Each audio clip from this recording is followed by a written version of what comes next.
And we are live. What's good, y'all? How are y'all feeling, man? It's you know what's crazy? It's almost like something crazy happened last weekend. I can't put my finger on it personally. Chat, maybe y'all can help me. Well, welcome, y'all. Welcome. First and foremost, let's get this out of the way right now because I know we late. Obviously, you see who's not here, so you know we late. Always blame Mo.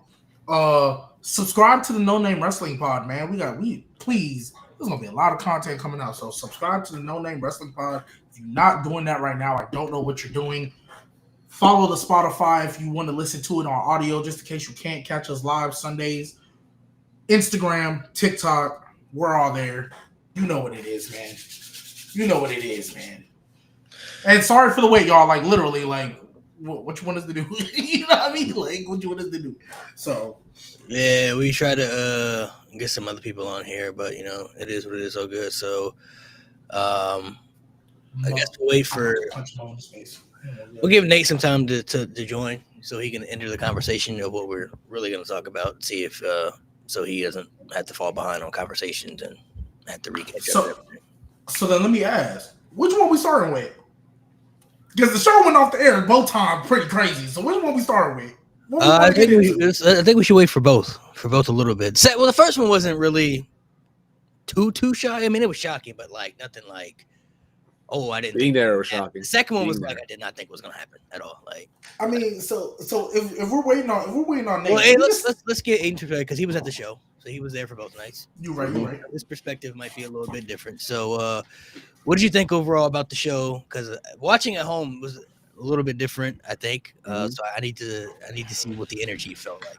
Honestly, the energy was really good. Now, there was one match, specifically the Becky Lyra match, where I felt the fans were just lazy and they were trying to start a Mexican wave the whole time. And I'm like, bro, like this match is really good, and nobody gave a crap about it. And being there, I was a little higher up, so like I couldn't necessarily see too much of everything, but I saw the whole match. I thought it was a really good match. Now, I haven't watched it back on TV to tell you how great or bad it could have been. I have no idea necessarily from that perspective, but I thought the whole show was pretty good. There were so many moments where everybody's standing up, jumping for joy. Last night, there were so many of them between Cena, between Lesnar, Roman on night one. You had Rhea Ripley, which I've never heard a pop that loud, like just off the rip in my life. That was like, whoa.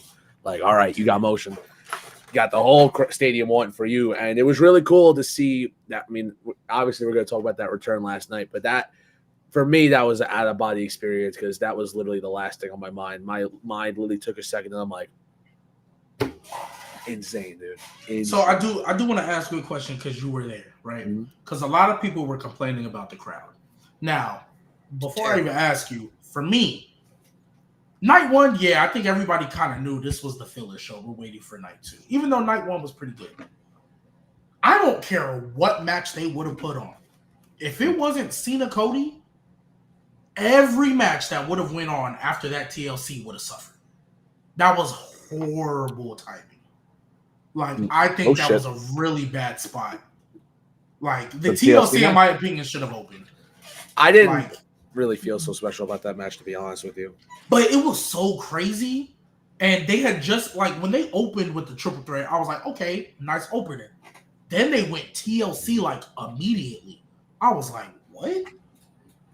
Yeah, I was like, whoever comes after this is literally going to be in the death spot. Like, people are going to recover their voice. They're going to go get some food. You know what I mean? And, like, it was basically another street fight.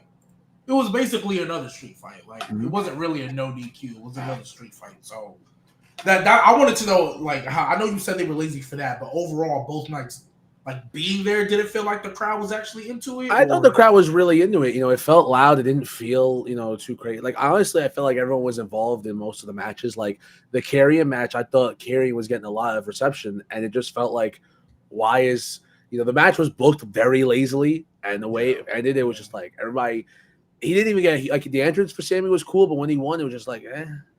That was the one time I know it was quiet, but, like, the Becky Lyra match, they weren't paying attention. I don't know why. I remember there was a section, like 3 sections over, that kept trying to start a wave the entire match, and it was really annoying. And that kind of took away from it, but the crowd was pretty into it. I mean, during the main event, obviously, they were loud, screaming at the top of their lungs. They weren't stopping about it, but, I thought the crowd was pretty solid. Okay. Yeah, Karrion, man. I mean, we can touch on that. I know we're trying to wait on Nate, but Karrion, man. So I've seen a lot of people like, oh, the match was mid and Karrion might be cooked and this, that, and the third. I'm like, it's WWE though. They've consistently put guys in a spot who can't wrestle in main event, all love type of things. Like, who are not. I'm gonna just be real. Jey Uso to me is not a good wrestler. Can he put on a good match? Yes, but he is not a good wrestler. Mm-hmm. Right? In my opinion. And if you want to hate me for that, it is what it is. Like, hey, he gets himself over though. Shout out to him. Like, connecting with the crowd is big in the industry based on crowd reactions. Right? So, like, yeah, this man need to stop yeeting mid-match. He clearly has got crazy cardio now. Because the yeet alone, I know, takes a lot out of it. If you ever try to yeet, you get tired after the first that tired me out at the start. Yeah, like the first wave of it, the first wave you get before like it goes into like the little verse or whatever crap, that's tiring, right?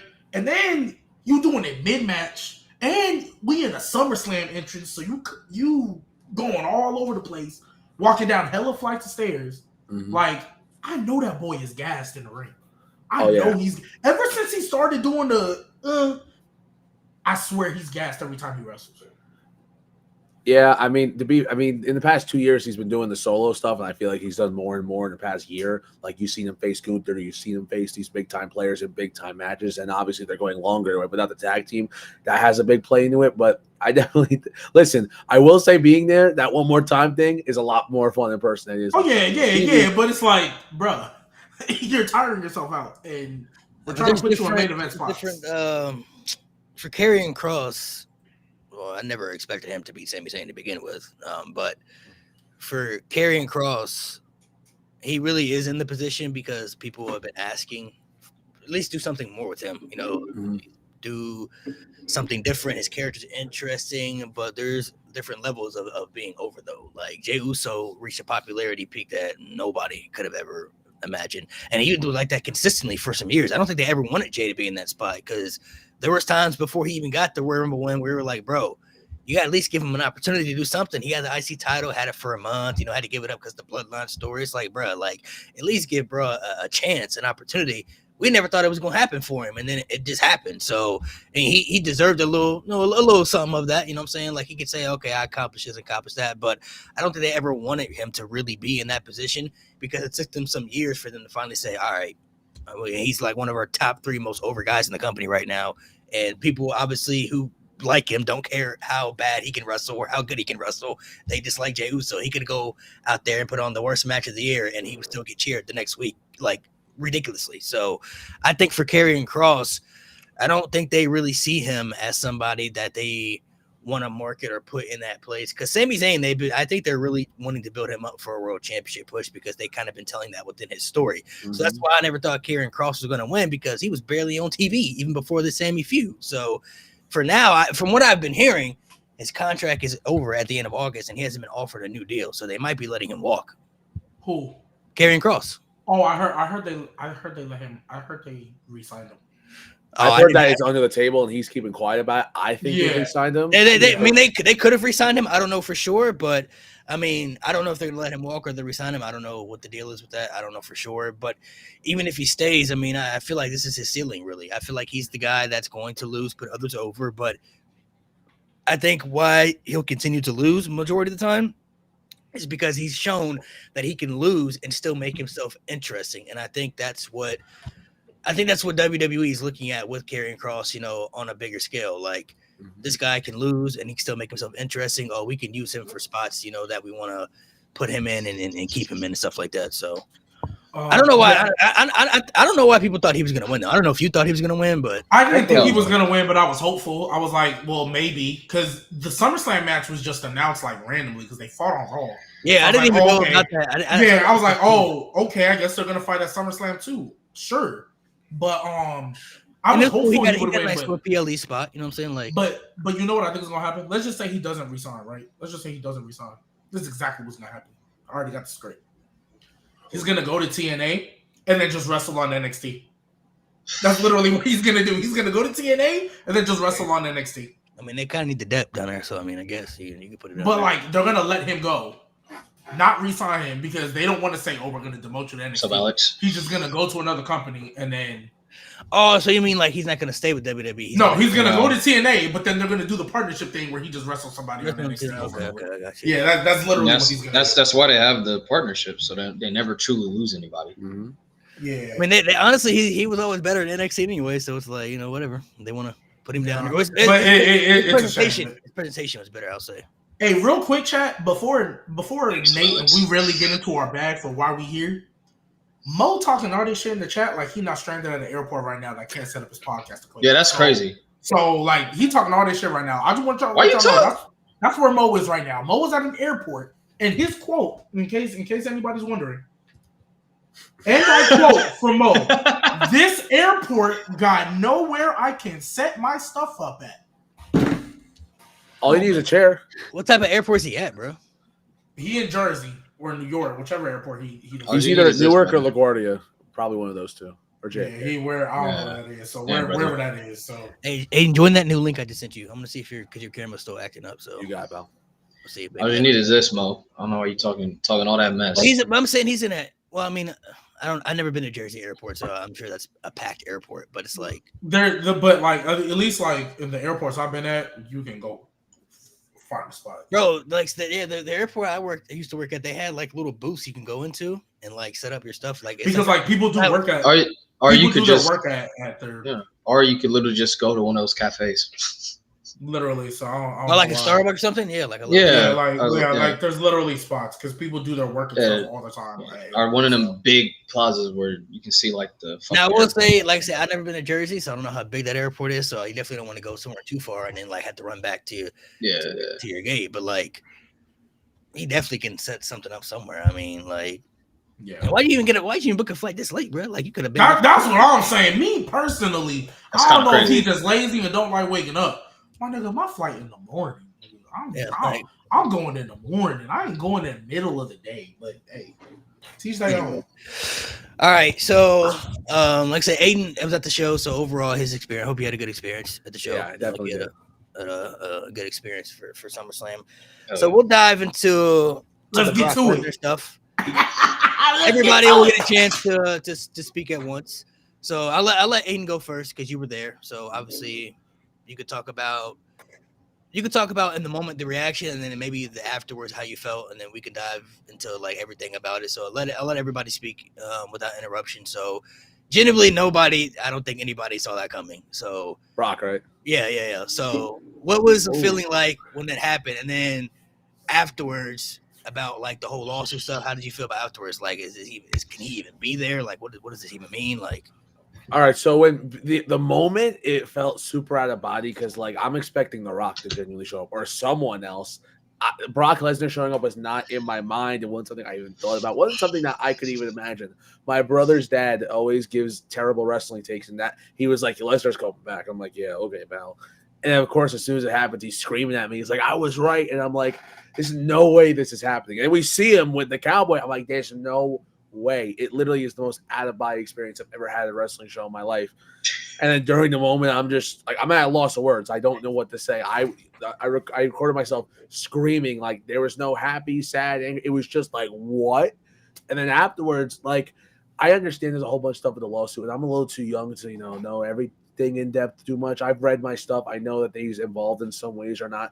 I don't know what it is. So I can't say it's affecting me too much. I understand people don't like him, and I'm not going to say they have no reason to because there's definitely reasons to dislike him. There's reasons to like him, and I feel like whatever side you're on, someone's going to hate and they're going to be upset about it, and it's just what it is. I mean, I feel like Brock Lesnar, he's a big name regardless of how you feel about it. Some people see him as controversial. I feel like, the impact that he made, people were saying that it wasn't the biggest move of the weekend. Like, it was, bro. Like, Brock Lesnar returning after 2 years when you legitimately thought he would never show up again. He has nothing to do. And now that he's back, it's like, are we going to get John Cena and Brock Lesnar again at 47 years old? I don't know. I don't know if that sounds nice on paper, sounds nice to someone's eyes, but that's what it's looking like. And that might have been the most insane moment I've seen in my life for a return. So the Brock situation, definitely, I think we spoke about it a couple times on the pod because we've always had people in the chat say like Brock this and Brock come back for this, and we're like, bro, give it up. Like he's not coming back. Like it's not happening. Right. Genuinely thought it was. I'm not. So for me, I'm not even shocked WWE brought him back because I've seen Triple H talk about in the past, like he never disclosed Brock coming back as like a thing that could never happen because when they would ask him about it, all he would say was, if Brock wants to come back, it's up to him. Basically, like he's not banned from the company. He's not gone from the company. It's just really up to him if he wants to come back. That's what he would say. He never said that Brock is banned from the company. He can never come back. So I always knew that was out there in the air. Like, oh, so he's pretty much saying that, you know, he's not really gone, but if he wants to be back, he wants to be back. And I firmly believe if it wasn't for the lawsuit, he would never been gone from TV and to begin with. He would have fought Gunther for sure. Huh. That would have been happened. Yeah, for sure. He still would have been around. I'm more shocked that Brock wanted to come back himself. I thought he was done with wrestling. Like I thought Brock as the individual was like, I don't need that shit no more. Like I'm good. Like I'm just gonna lost all that weight. I'm just gonna be up here farming and just hibernating for the rest of my life. Like I thought him as an individual was like, yeah, I don't need it. You feel me? Like I don't need the money. I just don't need it anymore. Like I don't have to come back. That's what threw me off. Like he wanted to come back. Like that's even, so I'm not even surprised the company brought him back. I'm surprised he wanted to come back himself. With the whole situation of the lawsuit, I feel like as fans, we deserve answers to the questions that we want. I feel like we need to know the real clearance, and I'm talking about from lawyers. Like, really, I don't care what Dave Meltzer says. I don't trust anything he says. This is a guy who claims that Kurt Angle's never had a 5-star match in his career, so I don't take anything of his sources or any sources out there of any wrestling related news serious. I need to hear from like real executives, real people who are involved in this lawsuit, and no thing, because I understand there's probably certain things within this lawsuit they can't speak about publicly. Some things got to get right. Because it's still an ongoing thing. So I understand that. But Brock is now back in the WWE, and he's being accused of a serious lawsuit that is attached to him. We, as fans, still don't know whether or not he's clear or not clear. And I feel like as fans, we deserve to have real answers. Like, we want to know what the situation is, because what he's being accused of is something very serious. And now that he's back into the company, I don't know how I'm supposed to feel about that. Am I supposed to be okay with it? Am I supposed to hate it? Like, I don't know how that's supposed to make me feel, because I don't know the situation of what's going on with the lawsuit that is happening. It's still an ongoing thing. His name was dropped in the lawsuit of something very serious. So even though he's never really been charged of anything or arrested for anything, his name was still brought up in a situation that is very bad. So I feel like as fans, they should clear up anything that has just Brock Lesnar related attached to it in this lawsuit. If he's in the clear, then he's in the clear, and then we know, and at least we can move forward with that. But until we know, we're not going to really feel comfortable about it, at least until we know something of some sort. And Nate, you're going to go next. I just want to put this out there. One, the reason why we're not listening to Dave Meltzer, old boy came out saying, oh yeah, WWE's legal team cleared him 4 weeks ago. But then Janelle Brandon then posted a statement literally right after, or like not even 24 hours after it happened. So clearly he might not be, you know. That's what I said. That post was from Dave Meltzer, like, bro. Yeah. We not hearing that, right? Just to clear up some things for the chat. I'm not saying y'all said it, but I've seen it online, right? Just because he hasn't been convicted doesn't mean he hasn't been cleared. And I'm going to give you an example that I saw somebody use on X trying to be like a, ooh, got you. Velveteen Dream. I've talked about him up here, how I want him to get his job back. That was after he got cleared of that shit. In the moment, when they took him off TV, yeah, you need to. Because the allegations he had were that serious. He lost his job. And especially because WWE, and which is why I'm pretty sure Nate, you won't get onto it, WWE is real good about pulling niggas off of TV and firing them before shit comes out, right? So I do agree with you, Malik. Or we do need the answers. But chat and everybody who watches this later, convicted and cleared of something are two different things. I get the intention is innocent until proven guilty, but I'm not gonna lie, this country hasn't moved like that in who knows how long. They have not moved as an innocent till proof. Yeah, we can quote it all we want. This country don't move like that for anybody. This ain't even a race thing. Anybody, they don't move like that. You get allegations, you're cooked. You're pretty much cooked. There's people who've been cleared of convictions from years ago, still can't get opportunities and still canceled for stuff they ain't even do. Right? We got people sitting in jail for stuff they ain't even do. Right? So I just want to make that clear. Right? No, he has not been convicted, but he also hasn't been proven innocent yet, as far as we know. There's no big court documents or any official ruling saying, no, Brock Lesnar did not do any of that. Now, if that comes out, all right, cool. I can't do nothing about it at that point, right? You can have your opinions about him still.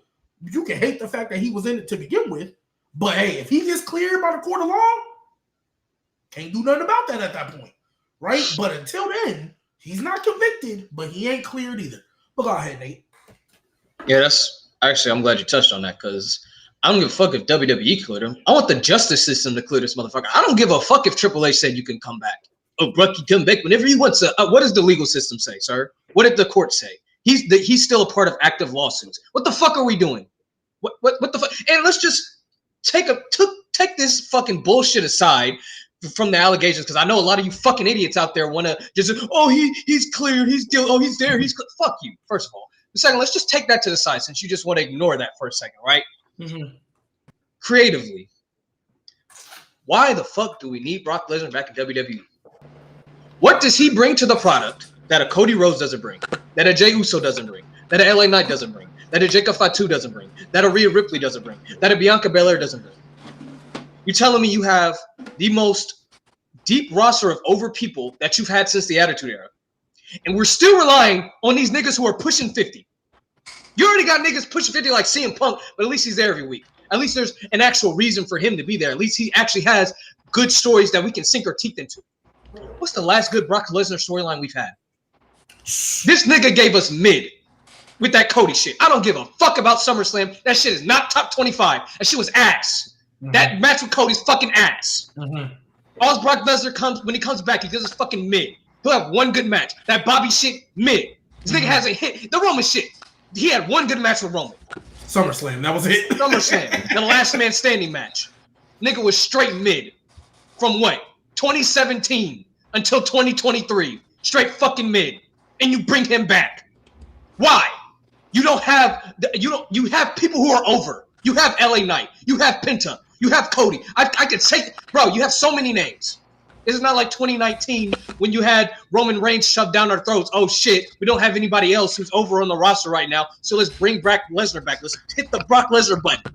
You have so many over people. It's already bad enough you brought Goldberg back in Atlanta when you have AJ Styles right there. You have Cody Rhodes right there. You do not need Brock. You do not need Goldberg to sell out State Farm Arena in 2025. You have plenty of draws. You do not need Brock Lesnar to sell out an arena in 2025. We do not need this nigga. There's literally no reason. You have so many people on your roster right now who are so talented and so over.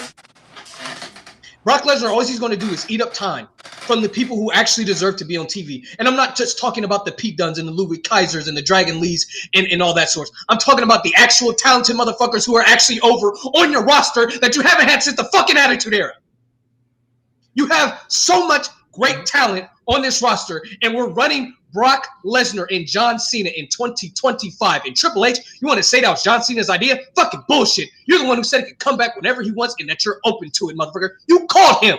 I don't give a fuck about TKO. I don't give a fuck about John Cena. You called him and said, come back, John Cena, one more time. Let's do it in Paris. Fuck you. Tired of this fucking bullshit from Triple H. Hold on. You had a great SummerSlam. You had a great SummerSlam. You had a fantastic SummerSlam. And you ended with this. I'm done. So I'm going to start on something you kind of finished with at the end. And then I'm going to bring it to, because I know everybody going to have a thing. I'm going to bring it to, a little deeper than that. But so first off, yes, that's the other thing I've seen people talk about. Oh, well, it's what John Cena wanted. Again, Instagram and TikTok, two different worlds when it comes to comments. Everybody, it's what John Cena wanted, though. That's all that matters. my guys, first off, I get it's John Cena. He's on his retirement tour, right? But if this was John Cena's retirement tour and they've had it planned out, that means he would have asked for Brock Lesnar forever ago. And forever ago, Brock Lesnar was still under these allegations. So, like, just because John Cena, I get it's John Cena, but just because he asked for it, one, doesn't mean you have to give it to him. And two, doesn't mean it's going to be good. That's my thing. Brock Lesnar and John Cena in 2025 are not putting on this classic. They're not even going to give you a lesser version of what an AJ Styles and John Cena match is going to be. I promise y'all, right? Triple H watches this show. We've said it multiple times. Hey, Triple H, I already know you. I know how this match is going to go. Suplex City, bitch. And maybe John Cena ekes out a win, but I doubt it.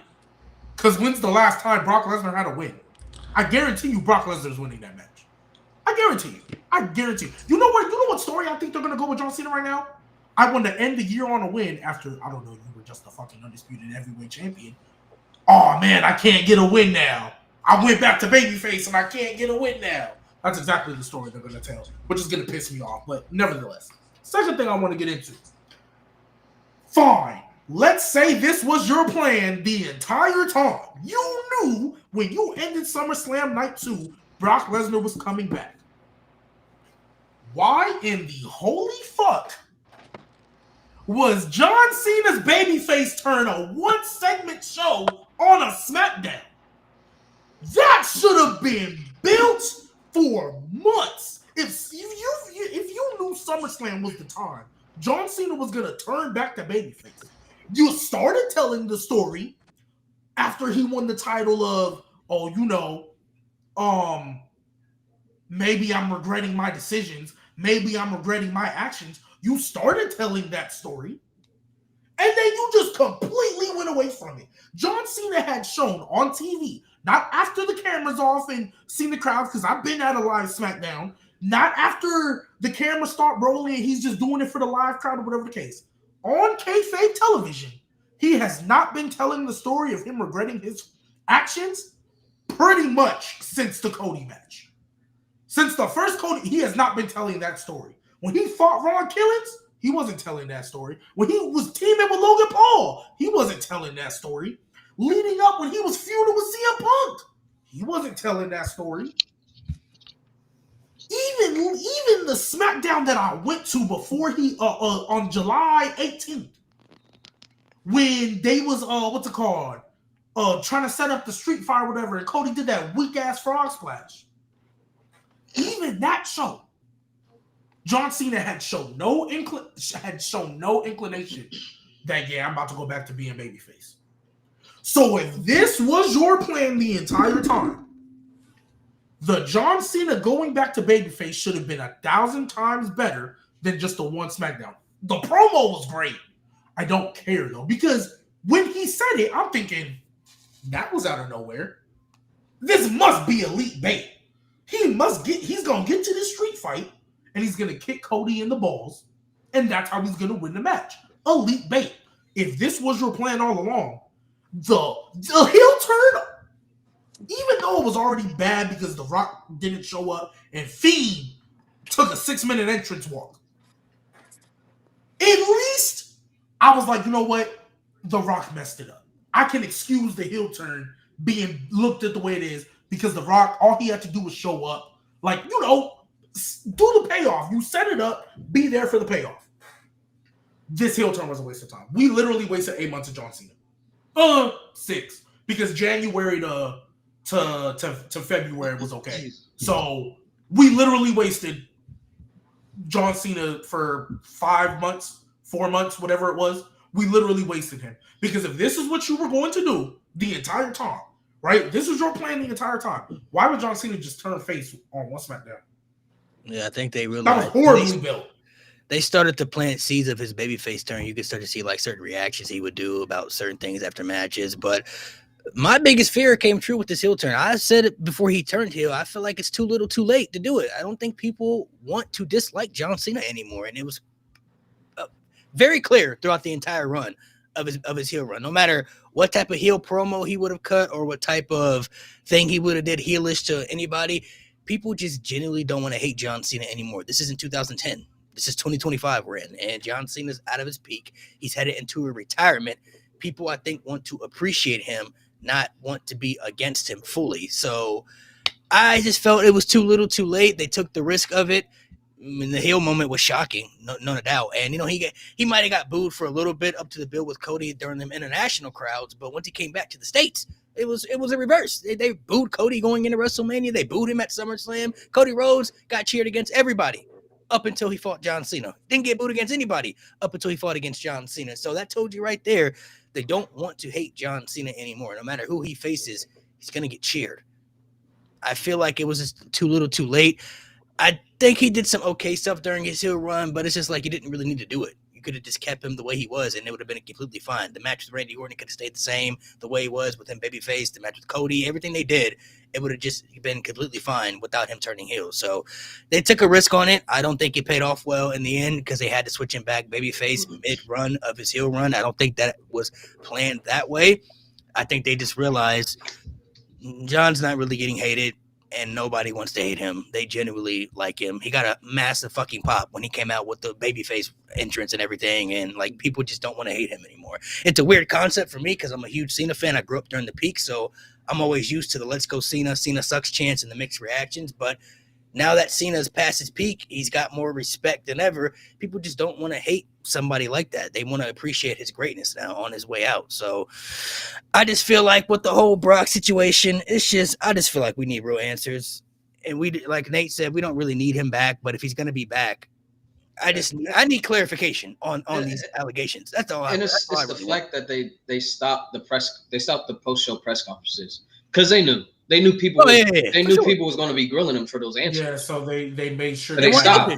Because they're still doing a post show, but now it's not actual people. It's they don't want people WWE guys press some answers. Like I said, there's probably certain things they can't talk about because I'm sure there'll be some questions answered that they can't answer physically. So I'm sure that'll be brought up. But all they have to do is all Triple H has to do just before the press conference even starts, just address it in the beginning. We're not gonna take any questions about it, but I'm gonna let y'all know this is what this is. Everything here. That way we know, and then that's what it is, right? And if it's something you can't, and if there's like enough you can't, it's just so much you can't talk about. And why is he back? If you can't talk about it, why is he back? Like, what's the point? And then with that, if that's the case, why was he gone so long in the first place? Exactly. Like literally, y'all remember when they pulled him? He was supposed to be the one to, I think, eliminate Dom. He was supposed to fight Dom. Dom was supposed to eliminate him. Omos, right? Dom in the chamber. Something like that. And then he was gonna fight Gunther at Mania. Like that was the plan. Yeah. And they scrapped all that for Sami Zayn. Well, not for Sami Zayn, but they gave it to Sami Zayn instead. Right? Like Gunther, okay, sure. There's no way they sat down. Because like Nate said, John Cena maybe he did want the Brock Lesnar match, but at the end of the day, Triple H signs the check. He's the one calling Brock Lesnar. Hey, what you doing, man? Head of talent. Those are the two who are having a conversation about coming back and making out some type of deal. There's no way they couldn't have known that.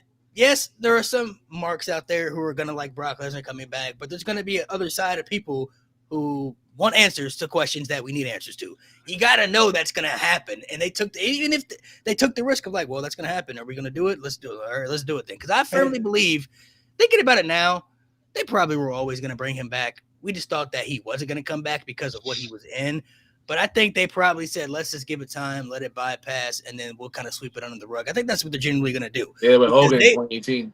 They understand that WWE has a fan base that would just continue to watch and just bypass certain things. They've done it their whole careers. The whole existence of WWE, that's what they've been known for, for good and bad stuff. They brought him back. It's hot right now, but 4 months from now, ain't nobody gonna be talking about it. Well, and the thing is, WWE has always been a moment-driven business for a minute. Maybe not all the time, but for a minute, that's what they've been. They care about especially, and that's why, my goodness, I say it all the time. I feel like a broken record, but WrestleMania 40 is one of the greatest and one of the worst things that happened to WWE.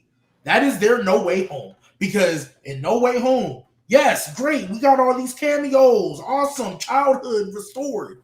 The downside was Now, every movie I see after that, if I don't get my cameos, shit ass. WrestleMania 40, payoff to one of the greatest stories you've ever told, right? And the card wasn't even that bad. Yeah, we had that one stinker, but the card wasn't even that bad for real. You had the Damian Priest cash. You had a lot of things surrounding that. That was actually good stuff. They pay it off with that story, that match, that the returns and everything, all that. The downside is WWE thought they could do no wrong. Because when 40 happened, mind you, this was around the time AEW sucked. Yeah. This is around the time AEW sucked. They saw, dang, look at the way this guy received. Man, we can do no wrong. This the Paul Levesque era. They were screaming that all show. This the Paul Levesque era. You know, bye-bye Vince. It's the Paul Levesque era now. Right? They were spamming that. New entrance to the show. New everything. Triple H voice on everything. They thought they could do no wrong. They were like, yes, we gave them what they wanted. Triple H is now running the show. And they got complacent. And they got comfortable. And they got lazy. And now with TKO and all this other stuff going on, right? And now they are getting money hungry. They're like, man, we made so much money.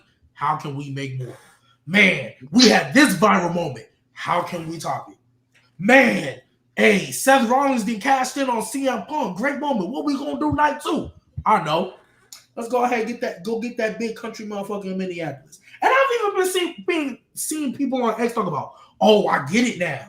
The retirement match is coming in 2026 in Minneapolis. Even if he does get a retirement match, he didn't need to show up here for that.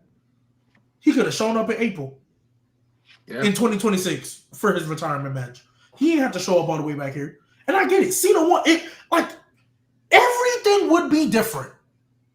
Even with the context of Cena winning this match. Honestly, if they would have never taken Brock Lesnar off TV, even with all these allegations, if they never would have taken him off, I probably wouldn't be as mad. Because, like, they pulled him. It's not like Brock Lesnar going away, because obviously Brock Lesnar ain't going to be here all year. But they pulled him. They changed plans. They said, hey, Brock, yeah, let's not put you on TV right now. That's what happened. Matter of fact, if I'm not mistaken, there was a SmackDown he was supposed to be at to start a program. This shit dropped and they scrapped the plans. If I'm not mistaken. I don't remember that. I don't know if that part is true or not. But if they scrapped it, I'm almost positive something in that realm happened. If they would have never pulled him off TV, let's say he still fights Gunther in Mania. Let's say he still does whatever other feud he had planned. And then he come back for this? Probably not tripped as much. But I know you pulled him off because of the allegations. Facts. The allegations are still going. So why is he back now? I'm only going to speak for me in this sense. I just think it's stupid. I think it's stupid the way they did it. And as somebody who was defending the heel turn, and I've been saying, Nick, what have I said to you multiple times? After The Rock, I think Cena's been doing good stuff. I've actually enjoyed it. Well, the matches have been made, but I thought himself, I thought he was doing good. I just think The Rock messed it up. And yeah, we disagreed on that, but I've been defending it all year. This makes me feel like all of that was pointless. Because the babyface turn was just a promo. Like, realistically, the way you've been moving as a heel, you just turned face because he did a horrible frog slash through you through a table and forged your signature on a contract. Yeah. That's what made you turn babyface? That's all he needed to do? Yeah, that's why. That's all he needed to do. That's why I was kind of sold on the double turn. I'm like, Cody kind of maybe. I thought maybe Cody baited him in or something. Then Cody didn't turn. I'm like, okay. Yeah. Maybe Cody sold his soul. And side note, and we probably gonna get on to that next. The most anticlimactic finish I've seen in a minute, boy. We talk about high stakes. We talk about what's it called? The bells and whistles in the street fight, kicking out of 3 super AAs and kicking out of 3 super crossroads and avalanche, just to end it with a smooth. I mean, I could see the story they were trying to tell because they didn't want to turn. I could see it, but it was so anticlimactic. I felt the story. I felt they were telling the double turn. I feel like that's what they were telling. They were never telling us that. I wish they would have gone more in depth with this whole. It's because they have like 12 shows in between like before SummerSlam, bro. Like they didn't tell the right type of story. I feel like the build up to that moment like to that Cena, that Cody was the one to kind of bring the pureness out of Cena again. I felt like that was, I felt like they rushed it a lot. It didn't feel like it was built up enough. Like if you really like look back, like sure, like Truth kind of got at Cena, Punk kind of got at Cena, but like Cena, aside from those moments after the show and like refusing to hit Punk with the belt on air, he really didn't do much to really signify like he's turning back. Like there was not a lot of there was no build. It just kind of happened, and then we're just like, oh okay, maybe Cody's turn. He's like, nah, I'm gonna cry and salute you, John, my hero. Like that's it. Like and then just disappeared. Disappeared. Like he just saw Brock, was like, hey Brock. Okay. Hey, last time you were here, we were fighting last night. Don't worry about it. Go fuck him up. Hey, I'll salute you. Yeah, I'm out. Bye. Right. I mean, granted, you know what? This isn't Cody's character. This is the same guy that said, I'm gonna beat you and I'm gonna give the belt to Mama Rose and then was kissing your ass after the show. So like, that isn't Cody character. But like, I am with you, Nate. I feel like the build-up was rushed. Like literally, the show before, the last time we saw you before you turned babyface, you were literally being a chicken shit heel. Oh, I'm not gonna be at SummerSlam, guys. I'm just so tired. I'm not gonna be there. I'm sorry, guys. Like that's literally what he was doing. Like, when I was there live, mind you. So I'm watching this shit live, and I'm looking to the people next to me. I'm like, are we fucking serious? I'm like, is this what we doing? And then the next time he's on the show, thank you, because that was the wake-up call I needed. What?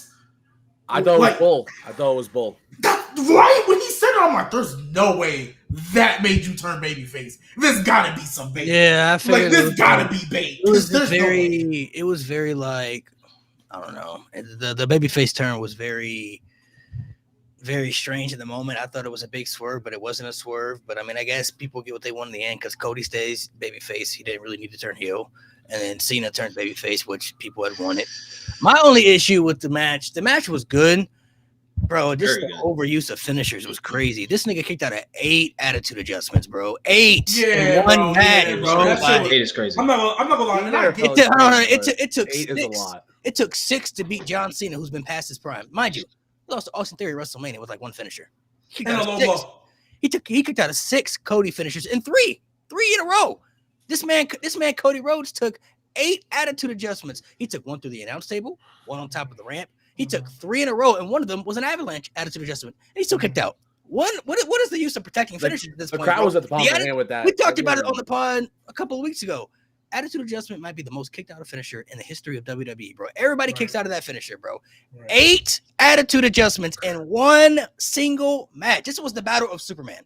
This was the proof of the real Superman of WWE. This was John Cena passing the torch of Super to give it to Cody. You're Super now. It's you now, bro. You got it. I'm not that guy anymore. It's you now because 8. I've seen people kick out of 4, 5, 8. 8 is crazy. Bro. 8 is insane, bro. I've never seen somebody kick out of 3 in a row, and one of them was from the middle rope. I've never seen that. It's never happened before. Bro, Tribal Chief Roman ain't even kick out of that many crossroads, bro. Tribal Chief Roman ain't even kick out of that many crossroads. 6 to beat Cena. 6 crossroads. Crazy, 6 and 3. They kicked out of 3 in a row. I'm like, when he kicked out of 3 in a row, I'm like, all right, bro. The whole stadium stood up. They were like, what? They knew they had it right. I was like, yo, we're doing something here. I literally said, what in the AEW is going on right now? and bro, and you know what's crazy? I didn't hear the outrage. Well, probably because Brock Lesnar showed up. But I definitely didn't see the outrage for kicking out all them finishers like we do with AEW. Nate, let this be Will Ospreay and Swerve. Oh my God! Oh yeah! The internet would explode, bro. Let Swerve kick out of 8 hidden blades. Let him kick out of 8 hidden blades. Hey, I'll do you one better. Let somebody kick out of Kenny Omega's 1 week angel after 3 straight. Oh yeah! That's a protective finisher. Probably one of the most protective finishers ever. Yeah, I don't because even when Hangman beat him, he didn't hit him. He didn't even kick. I thought Hangman was kicking out of that for sure. I was like, oh, he's gonna kick out. He didn't even kick out. I was like, oh, okay. Like, but yeah, bro, I definitely didn't see. Just like, I don't hate kicking out of finishers, especially if like you get one early in the match. Like, come on, bro, we going 25 minutes. It's right. Like it's been 10 minutes. Yeah, you good. But when we start getting to that little 24, 25-minute mark, you kicking out of there. He kicked out of 3 in a row, bro. Yeah, bro. And then the Cody Cutter, I think he hit a Cody Cutter through the table. Yeah, that's when it ended. Yeah, and bro, I'm not gonna lie, that's what I was like. So one Cody Cutter shit was through a kind of table. sloppy. I'm not gonna lie, that shit was kind of sloppy. Bro, that nigga cannot do high flying moves. I don't know why he keeps trying. Cody, stop. You're Bro, not AEW. Even when he does a regular like a Cody Cutter, that nigga always landed with his head like in his head. Like he never landed with it clean. But bro, like when he did the Cody Cutter through the table and then stood up and did the salute, I was like, I swear, if this nigga only hits one, and that's the end of the match, I'm gonna be pissed. Because also too, there was a spot where they were both down, and I was sitting there. I'm like, okay, this is where the return. Who's coming? Who's music about to hit? And then they just got up. I'm like, yeah. Once he hit that one, I was like, all right, it's gotta be. This is number 6. You can't. There's no way you kick out of 6, bro. Like this is getting crazy, bro. Like that one had to be it. So I was more shocked. Like, oh, that's it. No heel turn. Okay, like what is cool. I always expected Cody to get the title back. I don't know why people thought differently. Like he was always gonna get the championship back. Like, why didn't they was gonna turn John Cena babyface the night before? That's what I thought. No, I mean that's true too. I figured, like the heel turn and part of the run wasn't needed for that story, but I mean we can't change what they did before, so I mean it is what it is. But the ending was cool though. Like it was, like I said, it was Superman passing into Superman. Like when he gave him the salute, I was like, oh, it's it. It's got to be it. There's no. It's the new Swerve meme. It's over. So I'm interested to see what they do now. I don't know how people. I wonder how people are going to react to Cody now that he's beat John Cena. Good job, soldier. It didn't go well last night. Let me tell you something. That man was getting booed bad. Not gonna lie. Cody. Yes. Now that he's past Cena and he's moved on to something else, like depends who he faces. Depends who he faces. Whoever the crowd wants it. Like Drew could probably get a boo out of Cody. I'm not gonna lie. Yeah, whoever he fused with next, I think is going to determine a big part of that reaction. But I mean, I feel like there's different varieties of what they could do, but it was just the over finishers for me, bro. I just felt like, bro, we're doing so many finishers in this match. It's crazy, bro. Like I knew Cody would take about. I'm like, all right, he might take 3, 4. You know what I'm saying? But 8, I'm like, bro, 8 is crazy. Like, yeah, well, Malik, what you just said, like how they're gonna receive him. So if y'all remember, leading up to WrestleMania, I said if that nigga beats John Cena, he is going to get booed into oblivion. Now that he's beat John Cena, I think he maybe not the first SmackDown. We'll see what city they in. We'll see what his thing. But I will live with him not turning heel at SummerSlam if he starts getting booed and that leads to the descent to the heel turn. I can live with that. If that nigga just because everybody's still going to do the wall. I don't care if he's a heel or not. Everybody still finna do the wall. Mm-hmm. But I hope he gets booed. Whoa, and then get booed again. I don't know if I can live with that. He was getting cheered at that after that show. They was cheering him again. So bro. I guess for me, Cody will still put on a good match. He'll still be a believable champion. But like, there's really nothing he can do anymore as a babyface that's really going to interest me. Who's he feuding with either? Like I feel like he's feuding with every big name he can. And who's on SmackDown? The only guy I can think of they could do is Gunther, but like I don't want to see Gunther in a title match anytime soon. I was just about to say, because Gunther now in this vortex, he's now the least important part of this World Heavyweight Championship now. If they send that nigga over to SmackDown and really give him the run he needs, I'll live with that. I'll live with that if he go over there and smack the fuck out of Cody. It's probably going to be. Well, you still got the Randy situation. That's probably going to be there. He hasn't feuded with Drew McIntyre for the title either, so that's on the table as well. So, and the brands don't even matter. They could throw whoever they want to different brands anyway. So he could feud with. But what are we gonna get? Grayson Waller versus Cody Rhodes? Like I'm thinking of top heels. I think it's probably going to be Randy. Grayson Waller's the top heel. You got Randy, you got Drew. You need more than that to build there's no way he's gonna hold this for a month. What you mean? Logan Paul. He just beat Johnny Roll. Again. Oh, yeah, Logan Paul again. Yep. He already faced back in circles. We already faced all these things. They're going to France. You know AJ Styles is everybody's first challenger now. That's literally what AJ Styles do. But AJ's gotta win, bro. He keeps losing.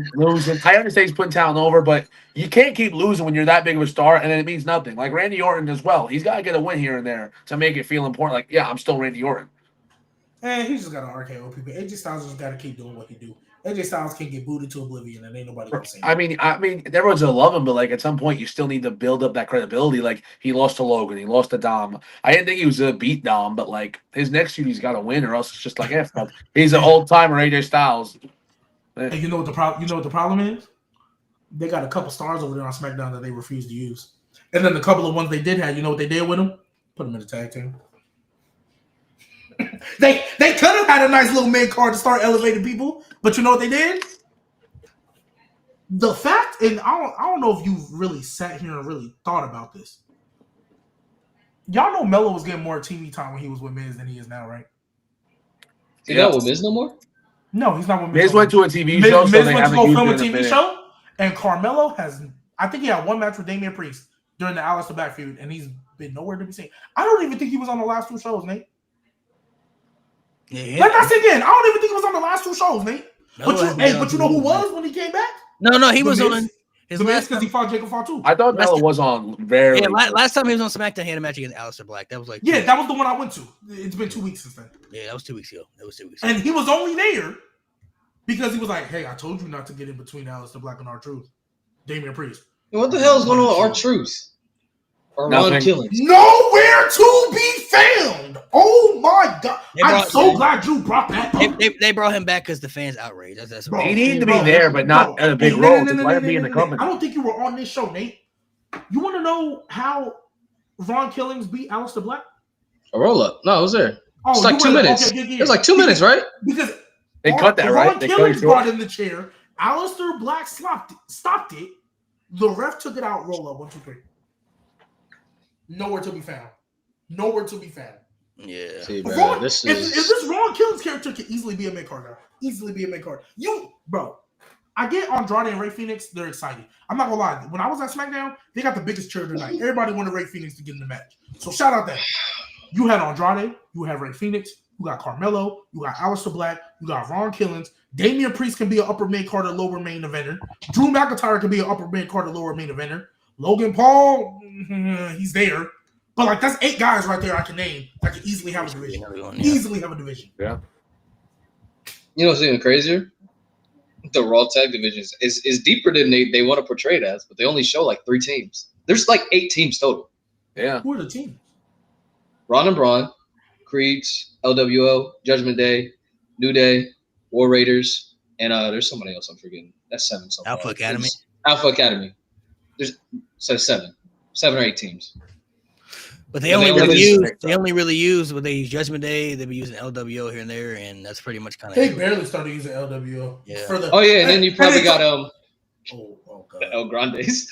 Yeah, Omos, man, give it up. Bro, Ludwig and Pete Dunne finna be a fucking tag team, bro. Oh my God. The El Grandes. Oh, Newcastle Republic. That's the one. Yeah, because they put one of them under a mask. That's why. Oh my God, bro. Yep. Dude, I love SmackDown's tag team going around like kids and shit, and having bangers. And I'm like, why are we going away from that?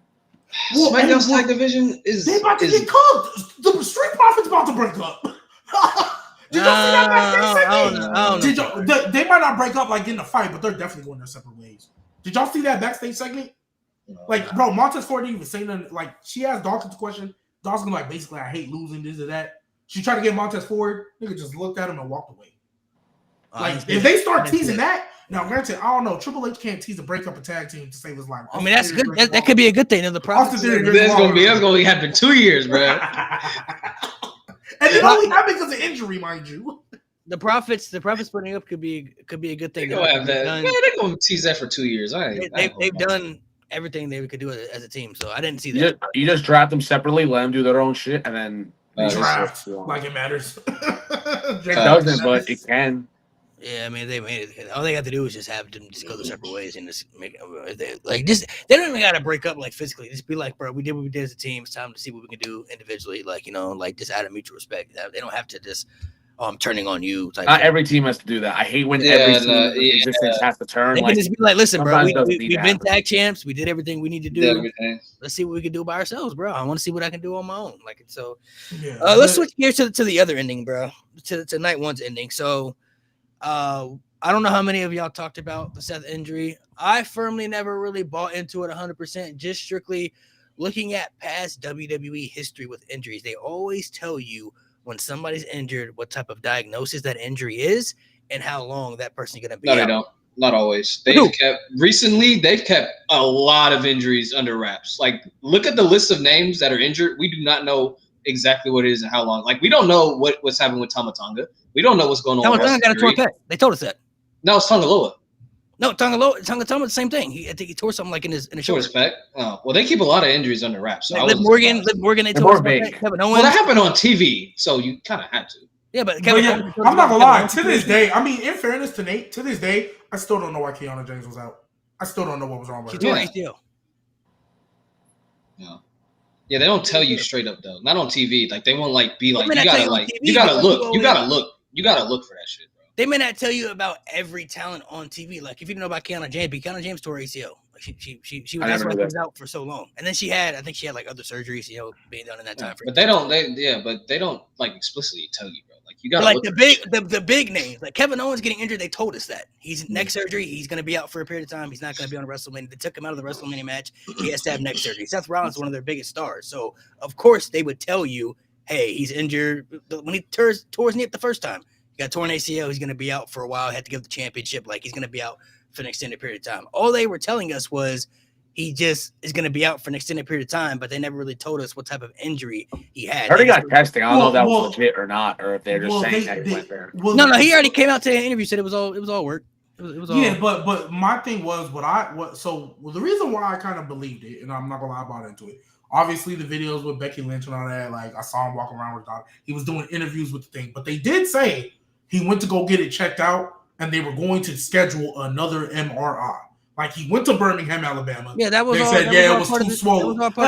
I get it's a part of the thing, but when he said, it's still too swollen, I'm gonna get another MRI in a couple of weeks, I believed him. Especially when you. I did too. That's what I'm saying. Like when you have a history of knee injuries like that, I bought it. Like that's why.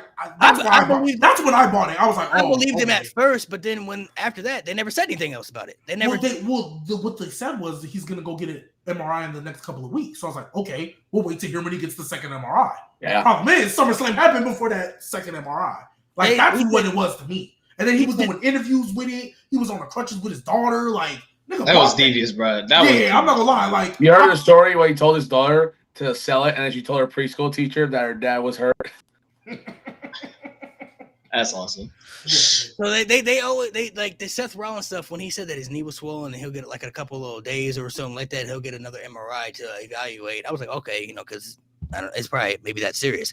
But then they just never said anything else about it. All Paul Heyman said, well, Seth's going to be out for a while. He's not going to come back. But that's what I was kind of like, they ain't really telling us that much. Like, what type of injury is this? Like, did he tear his ACL? Did he tear something? We don't really know. So that's why I was kind of iffy about it. Then the SummerSlam stuff happened, which in hindsight kind of made sense. Like you had Gunther lose, and this could be something good for Gunther to be able to explore other options outside of the title picture. CM Punk won and got that moment, but then it was stripped away from him. It was taken away from him. And Seth Rollins, lived up to his haterade, saying that CM Punk will never be the world champion as long as I'm around. Literally snatched it right from him. So the Seth Riders. Seth Riders is crazy. Fuck that group. I hate that group. I'm not doing this. Nope. Not with Seth as world champion. So here's what I'm scared of now. World champion now, good rules. Some people are calling it rules of the century. Fine, cool, whatever. I know how this is gonna end though. I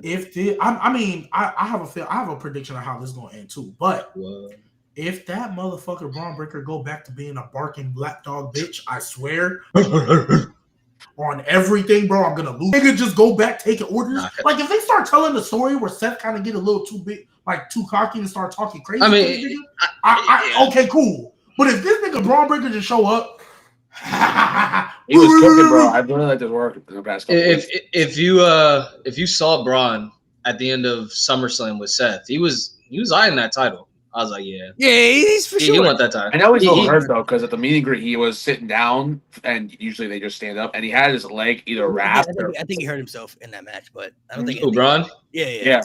Was it his right knee? Probably because that. When he landed on the table. That move, They piss out. They enjoy it while it lasts. Once they make him the guy, he's not doing that move anymore. I feel like they're Seth's winning. It that all makes sense for the story for the Punk situation. So that's cool. I feel like they got something good going on with Bronson and Braun. I like what they're doing. I like the whole Bronson Reed tribal thief stuff. Like stealing the shoes. Like that shit was crazy. He took a man's shoes. Tribal thief is crazy. That's kind of wild, bro. So they can call it the Shula Fala. Yeah, the Shula Fala. You feel me? So like we understand that. We understand Braun Breaker's the next guy. Like we all know he's gonna be up next. That's cool. I feel like the only way I can see this ending, I don't know when, maybe it'll happen in Saudi Arabia next year, but I think Seth Rollins is going to lose the title to CM Punk because of Roman Reigns. And that's how they set up that Roman and Seth match at WrestleMania. Because now it's like, I got you. I cost you the championship to the one guy you hate more than anybody. Oh, that's going to drive you crazy. Right. You stole the wise man. Like, I got my ultimate revenge. Now Punk's the world champion, and he moves on to something different. I don't know when. Seth, like I said, they might do it at Royal Rumble to lead up to WrestleMania for that build. Because Seth probably more than likely will be champ the rest of the year, I'm assuming. So that's how I kind of see that playing out. I agree. And you know why I love that so much? Because I don't think they're going to book CM Punk versus Sami Zayn for the world title. And I hope to God they don't. That's the interesting now, when Gunther was still champion, even though I didn't want to see it, I saw that they were going to go there. They might run Gunther and Punk, but I don't know. I'm thinking of like who could Punk face though. You want to know why I don't? I thought it was going to be Cody and Punk. Because I still think they might do Cody and Punk. Yeah. I don't know how they're going to get around that, but I still think they might do Cody and Punk. They're going to. Because honestly, like real talk, unless Kevin Owens makes his triumphant return and Cody's a heel, I don't know who else Cody can face as a big magnitude level for WrestleMania right now. Can they build somebody up? Shut the fuck up, man. Who'd you say? Sami ain't getting built up there. Sami Zayn versus Cody Rhodes, bro. Sami Zayn was hot 2 years ago, and you could have maybe done something there. At this point, I don't know what you do to get him back to that top tier where it's like, all right, I fully believe you turn him heel.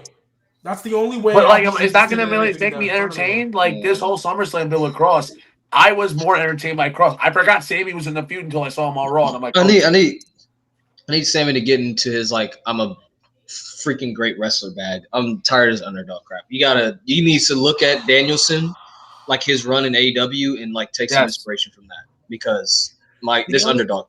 The only person I could see Cody possibly feuding with at WrestleMania, I think Randy is always going to be an option just because of their story. Mm-hmm. So that's always something that's on the table there, just because of the history and the story. Right. I don't want to say Roman because they've already done that, but it's like I feel like they're going to do a third trilogy. I have ideas, but there's nobody. I think they will do a trilogy, but I feel like they're going to do a third match. But then you got the Seth situation. So it has to be Seth. Maybe Gunther, Cody and Gunther. Y'all forgetting one big name. Hell no. They could do Cody and The Rock. Hell no! Oh my God! I can't stand you. Wait! Hold up, Malito. Hell no! The Rock, kiss my ass, man. But you know what's crazy?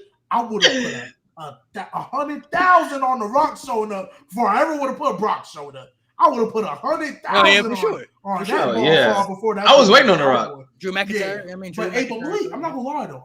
Drew might be one. If they keep, I don't think he's lasting the babyface till WrestleMania. I just don't see it. The crowd's already turning, and I'm not thinking he's gonna be full 100%. But like, I don't see a believable world where we have enough heels to keep him going for so much longer. Like he's gonna be the heel.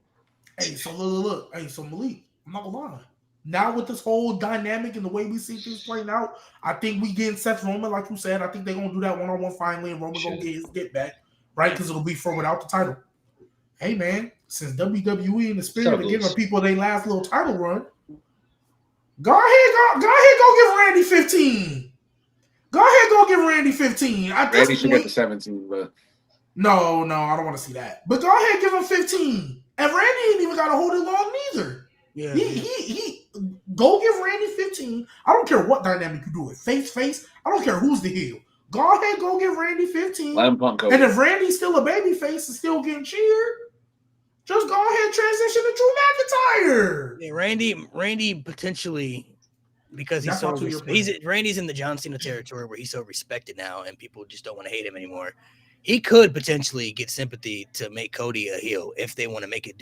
But Cody would have to be like really like devious though. He had to be like really savage. Last night, I thought he was going that way. I mean, it might just be because I was in the crowd, but like, It was I a little totally bit. felt that he was a little bit. When he hit the pile driver, I was like, "Oh." The pile driver and the turnbuckle, like he was. Yeah, I was like, "Okay." When he had that title again, I'm like, "All right, bro, you better not do that." Yeah, because like he's telling like I'm not going to do it, and then he just does it, and I'm like, he just turns in front of my face. It was kind of like I got to do what I got to do. So I mean, they have options because if Punk and Cody are both going to be champs by WrestleMania, I'm interested to see like maybe they do Cody and Gunther because they haven't done that like in a big feud. But is that like WrestleMania main event? No, no. Hey, Gunther? Hey, Cody and Gunther, like night 2 WrestleMania main event field. Oh no, night 2 they haven't built Gunther because they haven't built Gunther properly. But hey, Mr. Devil's Advocate here. Well, Punk could be night 2. Hey, babyface. Punk versus Cody, unify the titles, winner take all. Well, they got that crown jewel title. Remember they got that crown jewel stuff. I realize that crown jewel. Winner take all, bro. Champion versus champion. Come on, man. They're back in Vegas. Hey, they're back in Vegas. They can literally promote it. Hey, man, the gamble. We suffer. Hey, the gamble for it all. Oh my God, that's the tagline. You are really pulling Mr. VKM out of your pocket right now with that one. The gamble for it all. Bro, I'm not gonna lie, it's too perfect. It's back in Vegas. The gamble for it all. Cody Rhodes versus CM Punk. Title for title. The biggest WrestleMania main event of all time. The dream match we've been waiting for since War Games. Come on, man. We just forgot they brought back fucking Brock, so he could. They got Cody and Brock again. Punk and Brock, Best in the World Part 2. No, they'll never do that again. Punk will say fuck that. Fucking Brock. Look, if you gonna bring Brock back, please don't put him in that, bro. Oh, you know who Brock gonna face? Gunther. Oh yeah! No. It's a non-title feud that's interesting. No, you know who he's actually gonna face? Oh God, Logan Paul. Oh yeah! Hey, I'm not gonna lie. That's how you make people like Brock Lesnar on TV. I'm not gonna lie though. Or it makes people like Logan Paul. One or the other. Gonna lie. But you're gonna feel strong one way. They're definitely gonna cheer for Brock. I'm not gonna lie. For sure. You know WWE. they gonna really want that? They're gonna have Logan Paul get a little cheap shot on there. Brock gonna no sell it and whoop his ass. Who doesn't want to see that? They're gonna have Brock on the podcast first. He's gonna be on the podcast first, and then that's how they Brock Lesnar will never in his life go on Impulsive. He only went on McAfee because I think they're buddies. I can guarantee you will never see that man. Why can't Logan Paul and Brock Lesnar be buddies? I don't see it. I feel like. Yeah, I mean, Brock is a weird. Logan Paul and Randy tight. That's Randy. Yeah. I don't listen. I could be wrong. I could be so wrong, and I've seen it in documentaries. I ain't gonna lie. I can see him going on Logan's. I could see WWE telling like, "Hey, go on this podcast." How much? I would say how much. You can tell him that. You think he can't just say no for the money? He'd be like, "How much?" He'll literally be like, "How much?" Yeah, they go from the bag for the podcast. Yeah, my nigga, bro. Hey, somebody said they offered WWE $20 million just to do Rock Cena and Impulsive just signed. Didn't they just sign with WWE? Like, aren't they? Yeah, it's a WWE podcast. They're affiliated with their film production. I don't know how that works. Yeah, so it's probably. Yeah. But now that they said that, it's a money draw for that. I can see it now. They're definitely doing that. That's probably gonna be the icon versus the Beast. You know? I think it's gonna be.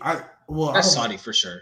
So you think Cena and Brock? They're not going back to Saudi. I don't even know how you booked that match. Because Cena's old as shit. Cena was good in that match, but do you really think he can carry Brock Lesnar to a good match? Brock Lesnar gonna carry him. What you mean? No, bro. It's what G said, bro. Hold on, wait. To go back, Brock Lesnar gonna be the one carrying that match. He's gonna be the one leading. Yeah, he's gonna be carrying Cena. Suplex City, man. That's what he's gonna do. It's gonna be. I think balance both can be good, and like with other guys, like current full-time guys. Yeah, I'm down. I don't know at this age if they can still do it now. I hope I'm wrong if they do this match. I hope I'm wrong because I would like to see a good match between them. Like, are you gonna book it like the squash match in 2014? They're absolutely going to. They are, bro. This match is gonna be exactly this match. Like I said, this match is gonna be exactly how it was at Extreme Rules and SummerSlam. But this match is gonna be heavily heavily carried by crowd reaction because it's going to be overseas. So the crowd is going to eat up a lot of the things they do. Because of the crowd, crowd reaction, they're not going to be able. Because of the crowd reaction, they're really going to have to do the bare minimum. All they have to, their presence alone, like I guarantee you, when they're standing in the ring, the crowd's going to, chant this awesome. This is awesome. Holy shit. Holy shit. All they're going to have to do is just do the bare minimum. They're really not going to have to do a lot in that match to make a lot of the fans go, ooh, like they're going to hit some spots, rockways, a couple suplexes and all that, but it's going to be pretty much kind of like Extreme Rules 2012, SummerSlam 2014, a mixture of both. Like that's pretty much how the match Because now that John Cena's back to being babyface, they're going to tell the story that he can't get a win until his retirement match. That's literally the story they're going to tell. Probably. That's literally, I'm back to being a babyface. I'm back to babyface Cena couldn't win his life. A fucking loser. Yeah. That's what you are for the past 5 years. A fucking loser. Like, I'm not gonna lie, John Cena though he's stupid. He should have stayed heel the whole time. At least he was winning. Like you turn babyface because I'm still not over the angle. Yeah, but I feel like that's pretty much what's gonna happen though. So I mean, it'll pretty much be heavily crowd reacted based off that circumstances. So, but I'm just interested to see like I don't know. I'm just interested to see the whole WrestleMania dynamic of who's going to be champion because I don't think Seth's going to be champion by WrestleMania. I think it's going to be CM Punk. Right. Cody, I think, will be champion still by then. I'm just like, who? Cody and Randy, I think, could be on the table. That's something that I could see there. Yeah. For Punk, though, it's like, I don't know. Unless they're ready to give us a breaker. I think they're doing Punk and Sammy. I think Punk is going to tell. I think Punk is going to constantly tell Sammy because they don't like each other in real life. I think he's constantly going to tell him, "You're not as good as me." Like you've never been. I don't believe Sammy's a main event like in that capacity at this moment, and you can build to it. They will for sure, and he's going to be number one in the Rumble. They're going to tell the underdog story. Sammy has a main event. He has. Okay, but Malik, I think that's the whole problem. He got that credibility. That was the main eventer, but he acts like a bitch. But I think Punk is the guy they're going to use to like. Punk's going to lean more to the heel, and they're going to tell. I don't want to see Sammy beat Punk. I don't think anyone else. I'm fine with it. It's fine. I'm fine with Sammy beating Punk, but I think Punk is going to tell Sammy, "You're not on my level," and they're going to tell that story of Sammy is the underdog because Punk is all time better than Sami Zayn, so they're going to try and make him the underdog, and then Sammy's going to get that big win and shit. So yeah, it makes it interesting. It makes it interesting to see what the direction they're going to go in. Yeah, it's tough. I don't like because let's run down the narrative. We're talking about WrestleMania like night 2 main event guys, right? Because Punk and Cody are easily 2 guys who could be in that spot. Yeah. Right? Night 2. And everybody can fit that. So of course you got Roman. He's at that level. Randy Orton is at that level because he's Randy Orton. Brock is there. He's at that level. Seth is still there. Seth Rollins is at that level as well. I think Drew can be built right up to that, like easily. Drew is somebody they could build if they wanted to build up to that. I do agree, but everybody else is kind of like. You need to build a big Gunther story. Is great, but I don't look at Gunther as like night 2, like main event guy. Night 1, yes, but night 2. Like I think LA Knight has the intangibles to do it. I just don't think his booking is anywhere even close to like. And that's the problem with Gunther as well. Gunther could easily be a night 2 main eventer if they booked him like a fucking they're supposed to. Like if you want to get LA Knight, you can get like I see Gunther. If he would have won the Rumble and went to go, I would have believed it. After he lost the IC title, if he would have won the Rumble the way they was booking him, yeah. Now, my nigga, you done lost to Sami Zayn and Jey Uso back-to-back Rumbles. You tapping out and shit. And you're only credible. Like, bro, the thing is, and I'll get onto that later. But, yeah, bro, like, we got a couple night 2 guys, but after that, it's kind of like there's a gap between, like, the guys who can really put on that classic, and then, or not put on that classic, but be in that spotlight as a star. Kevin Owens is out, so he can't use him. And because night 1 might be Roman versus Seth. That could be the main event for real. Like, it could. One main event. The women could main event too. They're really been doing good shit. And I feel like the story. If you get Bianca Rhea, I don't know. That's night 1. I think that's a night 1. Bianca and Rhea. Yeah, Bianca ain't even that. Honestly, I don't know if they would put them there. That's what I'm saying. Like, do you think they would put Bianca and Rhea over Roman and Seth? Facts. I think Roman and Seth will be night 2 though. I think that. I'm not saying about the world title. I'm not saying it will. If Cody, I'm not saying it will. I'm not saying it will. Good. But they could definitely be night 2. But if Cody's still the champion, yeah, they could definitely be night 2. But Cody is going to be their night 2 guy for a little bit. And if they do Roman and Seth, I mean, even if they do Bianca and Rhea, I don't see them putting that in the main event over Roman and Seth. Like, as long as Roman and Cody as long as Roman and Cody are in this company and they are not fighting each other, those two are going to be the main events. Like whoever Punk fights for the main event, I mean for the world title, assuming he still holds that, yeah, that's an opener. That's a night 2 opener. Actually. I mean, if Stephanie that's a night 2 opener, actually. Yeah, especially if Sammy wins the Rumble, I can see that opening. That's literally night 2 opener. Oh, yeah, it's going to be night 2 though. I think it's going to be night 2 though, but yeah, that's a night 2 opener. And then the night 1 opener is probably going to be the women's match. I think women should hold both. If you're not going to give them the main event, we all know they're going to steal the show. They should be giving it because I'm not gonna lie, and Nate, we'll probably talk about it a little later too, because I ain't got your reaction to that. Tiffany is still your women's world champion so far. Did not see that shit coming. I mean, what were you gonna do? What were you gonna do?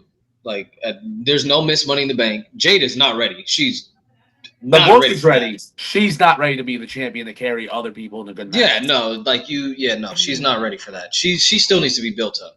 Like, their match was pretty good though. I ain't gonna lie. I liked it. I thought it was great. It was short, sweet, got to the point, and it was over. Perfect. That was one of our. It's crazy that I saw somebody in one of my videos say like it's crazy that Tiffany could have a good match with Jay, but not Charlotte. It's weird. It was weird. Opposite. Like so opposite. You think I mean, there's a little bit more. But I'm saying compared to like in ring, you would think her and Charlotte would be miles better. Right.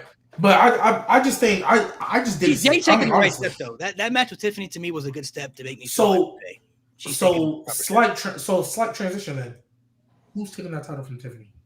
Nobody at the current moment. Bianca, maybe. Bianca. I can see Bianca. Heel Bianca. See, that's the thing. I've been advocating for a heel Bianca. Yeah, just turn Tiffany heel. Just turn. Why is Tiffany the babyface in this? Because she's cool, but it doesn't work. But the thing is, bro, I don't know why this company forgets that some of their top stars they've ever had were bad guys. You can be cheered as a bad guy. Or anti-hero. Anti-hero. But Tiffany is literally, her whole character is a mean schoolgirl. She's a mean, popular cheerleader. Why is she being nice? I think they could tell us Bianca. She's starting to touch back on the heel stuff a little bit. I think you need to find the Jade one she did, I think come right back out. It's Tiffy time. You can still do that though. Well, like you just have to be a bitch about it. Like again, I'm Tiffany Stratton. I'm the champion. You can get those heel tactics and still be booked as a babyface. Like I'm not comparing it to Steve Austin, but he did that. Like he's not going to kiss the fan's ass, but I'm still a good guy. Like Tiffany Stratton, don't kiss the fan's ass. Just be cool, do your own thing, and people are going to like it anyway. I think Bianca probably is going to be the end goal. I could see Bianca taking it from Tiffany, and then if they want Jade to get that real big win, she would take it from Bianca. So that's something they could build up. Stephanie McCare's hot right now. I mean, I know she's with Naomi. I feel like she's probably going to beat Naomi. It's going to be an interesting decision. No, she's not beating Naomi. No, Rhea's beating Naomi at first. Oh, God. You already know it's coming, bro. I know. You say Stephanie McCare's hot right now. Is Rhea the one that got pinned? I know it doesn't matter. Yeah, Rhea the one that got pinned last night. Yeah, she got pinned. Naomi.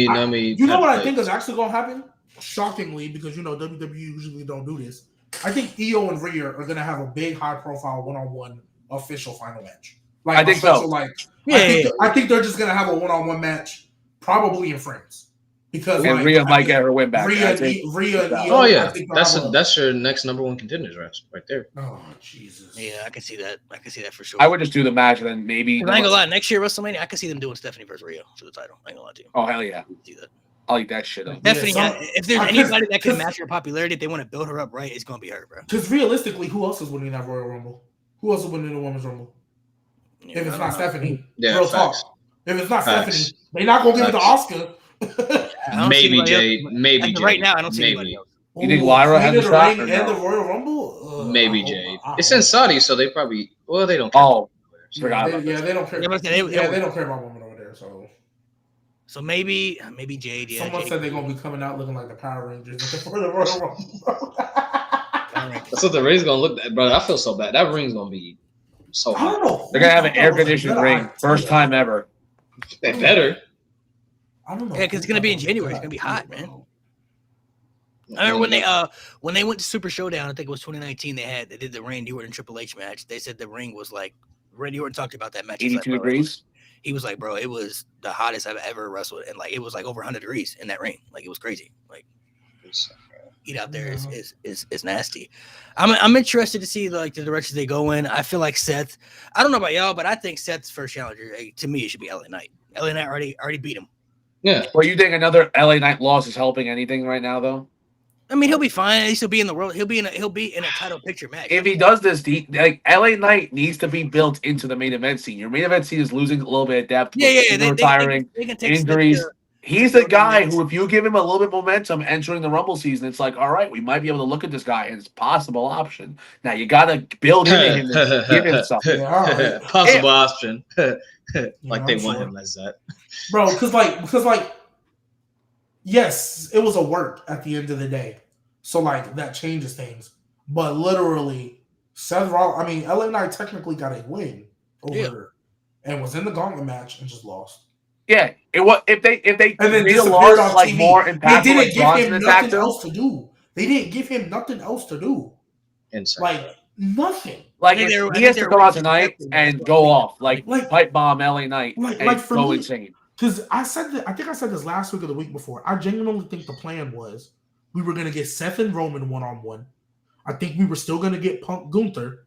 And I think we were going to get LA Knight and Jey Uso versus Bronson and Braun. Yes. That's what I thought was going to happen. I get it. You change plans so it makes sense for you to put Roman with Jey. You couldn't find nothing for LA. He couldn't even host the damn show. Just be there. Nothing. Like, you couldn't find. His commercial got louder pop than half the talent, bro. Like, are you kidding me? Because when you look at all the stories they telling, like LA Ziggler's crazy. I mean, but are they wrong though? I mean, anything could happen with LA Knight though. They gave Jey Uso the Rumble, so I'm convinced they can get. I think LA Knight does everything better than Jey Uso, and it's not a knock on Jey, but I feel like LA Knight, you have all the intangibles. I just don't understand what you don't see with him that you've seen with other talents that you want to push. And they can't. Like at the end of the day, he's selling merch. He's still popular. He's giving you good promos. He's improving in the ring constantly. What do you need to see from you? And they can't tell me it's in ring because Jey Uso was world champion. So you can't tell me it's in ring. That's why this is very much a side note that I won't stay on. But that's why, like, yeah, Karrion Kross, that match was mid, but like that ain't stopped him from pushing people before. Like, I'm not even saying put Karrion Kross in the world title. Just telling you, give him. But on TV, I want to watch Karrion Kross stuff. He captivates. He like just grabs something that's different, and it's like obviously in the ring it can be worked on. It could be better. But his story with Sammy, I was really liking it. It felt like they were doing something, and then the match happens, and it's like, the fuck was that? Like, it was so flat. It's a regular Monday Night Raw match. The energy fell out of the building because he just threw it, beat him, and that's it. Like, we couldn't have had a more definitive win. It was like, oh well, he beat him. Yeah, who cares? Yeah, I feel like with Karrion Kross, he's more of a storytelling type guy. His matches aren't really. That's fine. Captivate people, but his storytelling is is strongest suit. I'd say it's top 10 in the company. I'd say it. His storytelling is very good. He's had reasons for meaning of his character work. I see what he does, and I think Bray Wyatt. I think a lot of the things that Bray Wyatt did with his storytelling, I see Karrion do it, and I think it's better than what the Wyatt 6 portrays. I think it's a good gimmick. I just don't think it really works. I think with Karrion, it's like, wow, you have this, and everything somehow connects itself, and like you're the reason why. And he's more grounded too. I think that helps him a lot. Mm-hmm. He's very grounded. Yeah, his character arc is still interesting, but his matches, like I said, aren't really going to captivate people. But then again, like I said, it would just depend on, I guess, how over he can get. I don't even want to hear it's building. I don't want to hear about Rick, bro. Yeah, Mo, you literally just heard me say, like, yeah, the matches were made, but again, it hasn't stopped him from pushing people who can't work in ring before.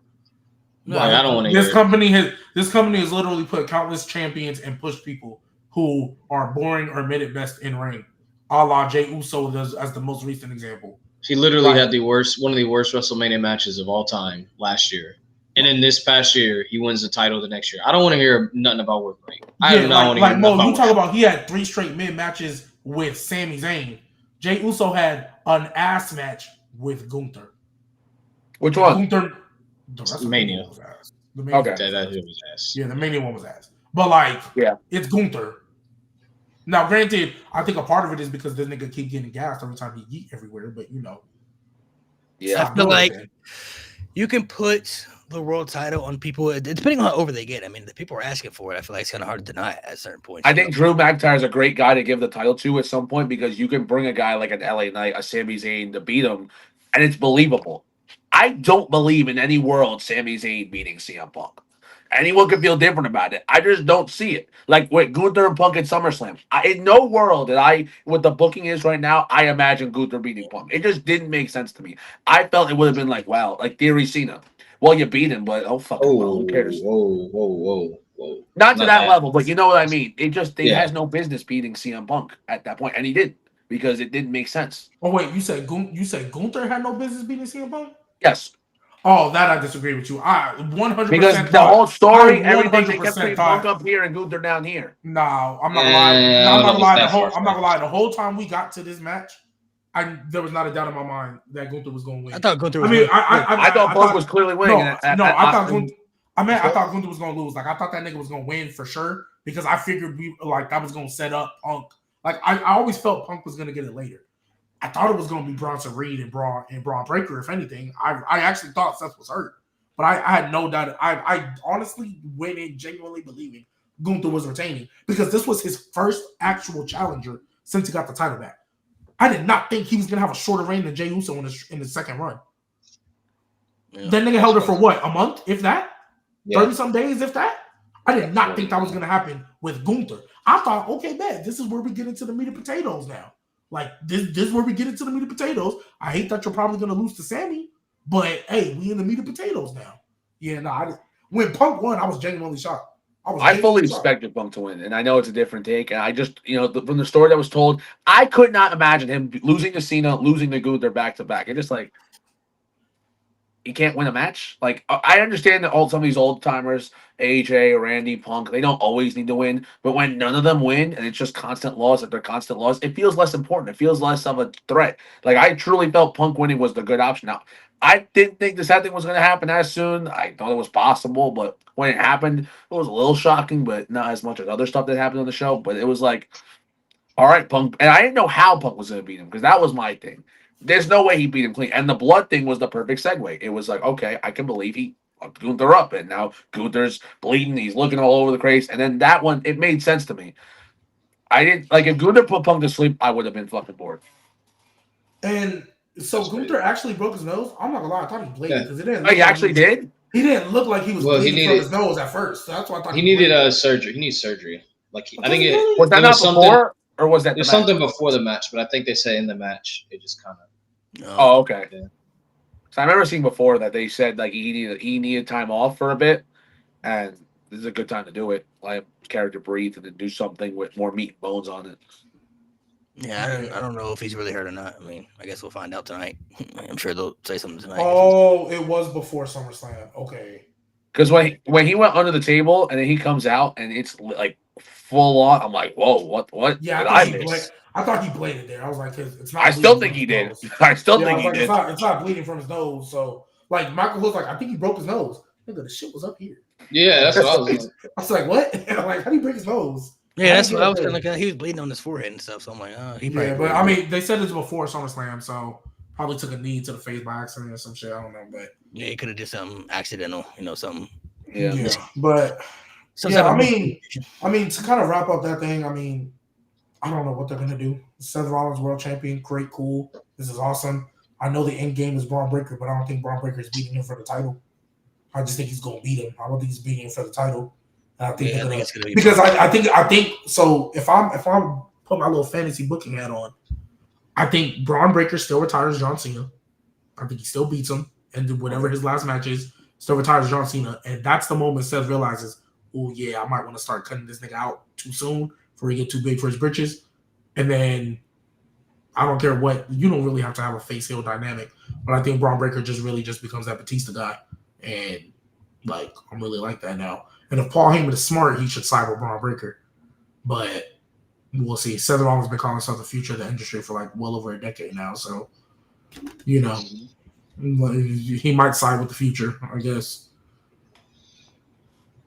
Yeah, I feel like I don't know. It's an interesting landscape for WWE right now. It's based off after SummerSlam. There's a lot of confusion with obviously the Brock return. The Seth cash in was cool and everything. How they executed that and that was cool. But I feel like there's still going to be some answers people are going to want based off certain things that, you know, have happened that we probably honestly won't get. I don't see them addressing it. I just like, what are they going to say? You know what I mean? Like if they were going to say something, I feel like they would have had a press conference, and then now they don't have the press conference anymore. Now it's like not a thing. So it's like, oh, now that's not a thing anymore. It's been a thing for like 2 years. I saw it dimming away for a bit anyway, because I feel like there was just less and less effort thrown into them. I just feel like it's very coincidental that, of course, now when the more juicy questions would come, you stop it.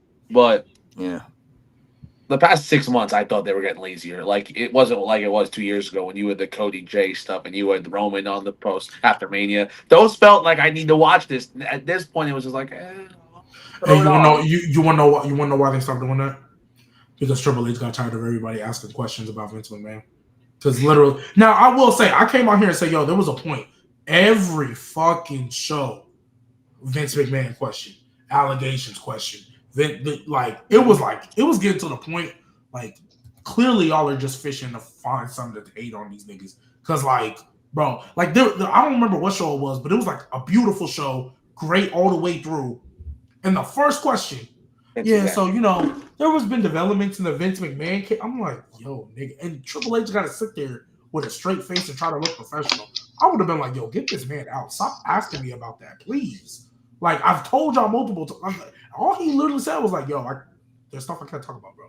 Like, stop asking me that. It's an investigation. Like, stop asking me this question. Like, super chats right here. Don't know if it's true, but John Cena wanted to work with him, but I don't think they're Rockaway anyway. That's what Triple H said. But I know they're buddies, like in real life. Triple H said, but if anything, bro, Triple H literally could have told John Cena that makes the company look bad. John Cena could have said, okay, because John Cena at the end of the day is going to put the company first. This is 100% true. WWE has an attached fan base where they just have. I'm done. I'm not watching Raw or SmackDown. I've stopped watching SmackDown, but I'm not watching Raw. I'm done for like a while. I'm only watching NXT and Evolve. If y'all not watching NXT, bro, watch NXT, watch Evolve, and watch other wrestling. There's more wrestling out there than there's WWE. Please, and support your local indies, please.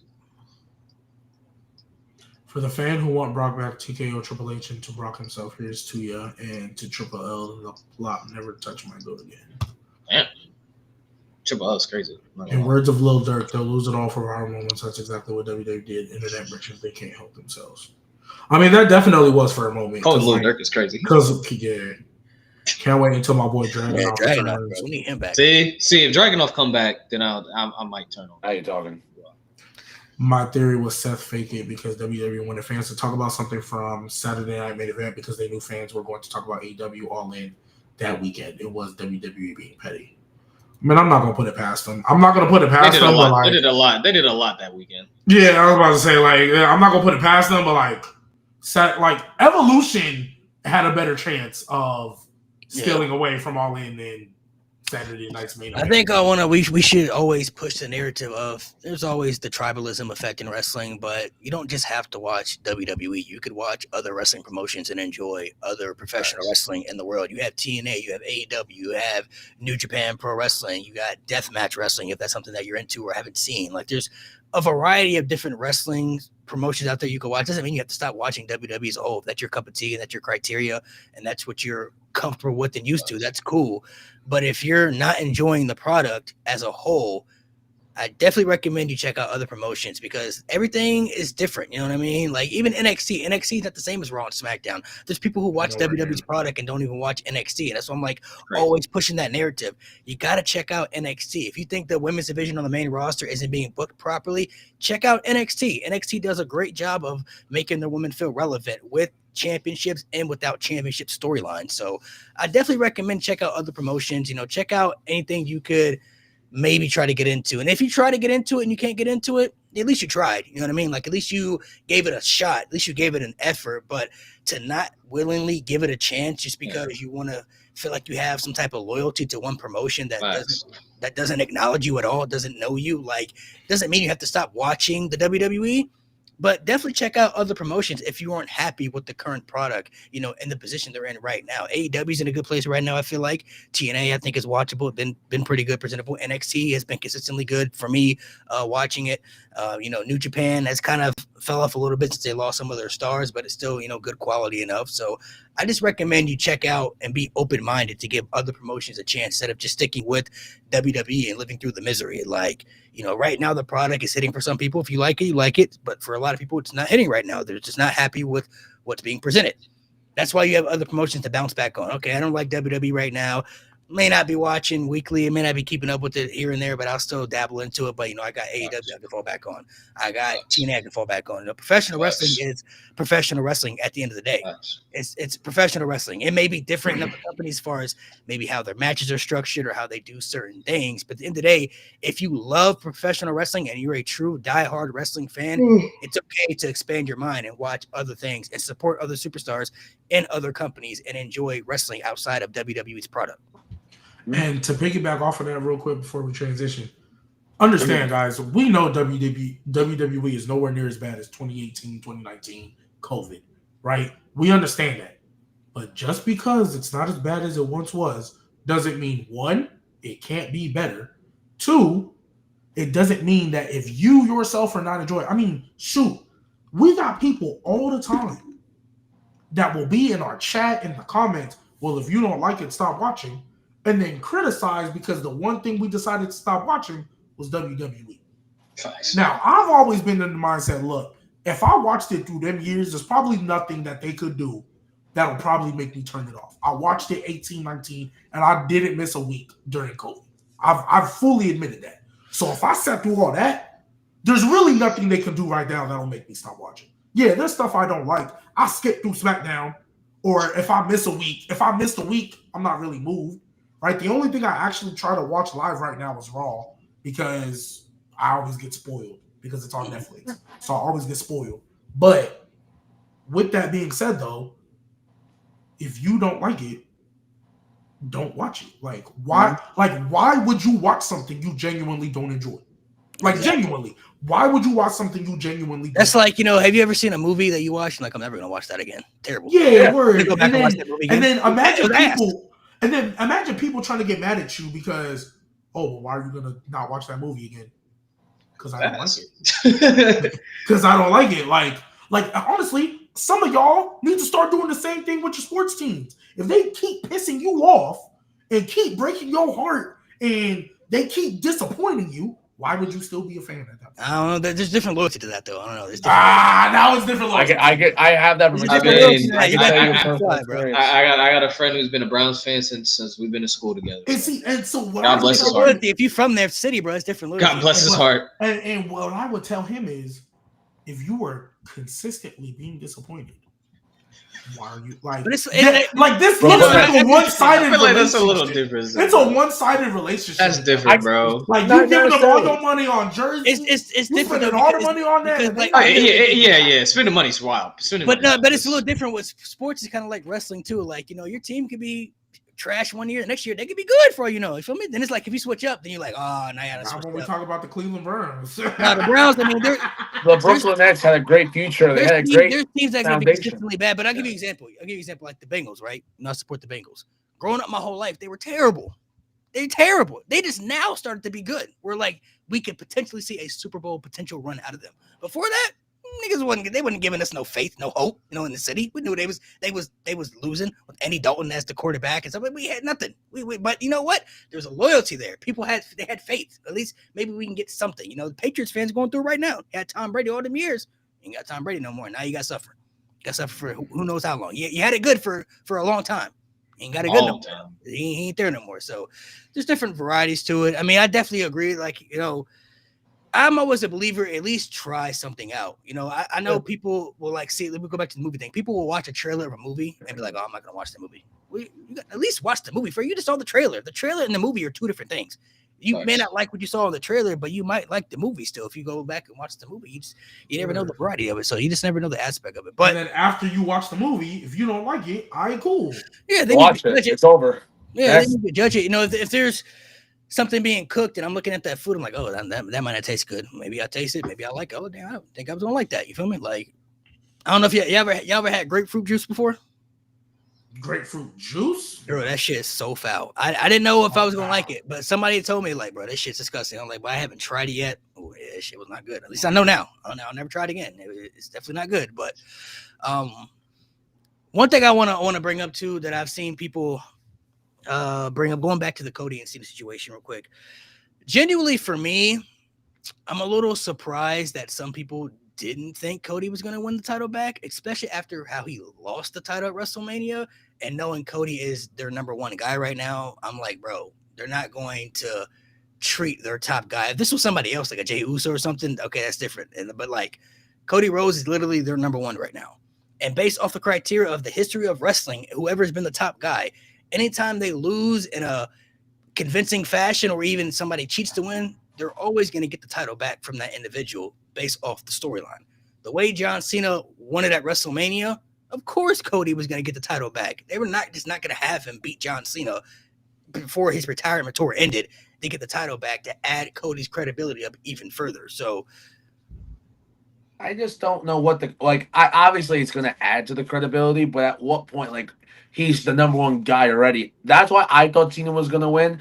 I thought there was going to be some bullshit in it, whether, this made Cody turn or, really, flip something in his head. Because, he was desperate as hell in this match to get a win. He could not do anything to get this win. And I'm like, okay, are we finally going to turn him heel? Can he not do it anymore in kayfabe? But then he just beat him with one crossroads. And I'm like, oh, you couldn't do that the whole match. But now at the end, one crossroad, a salute. He did take 8 before that, in fairness. But, I feel you.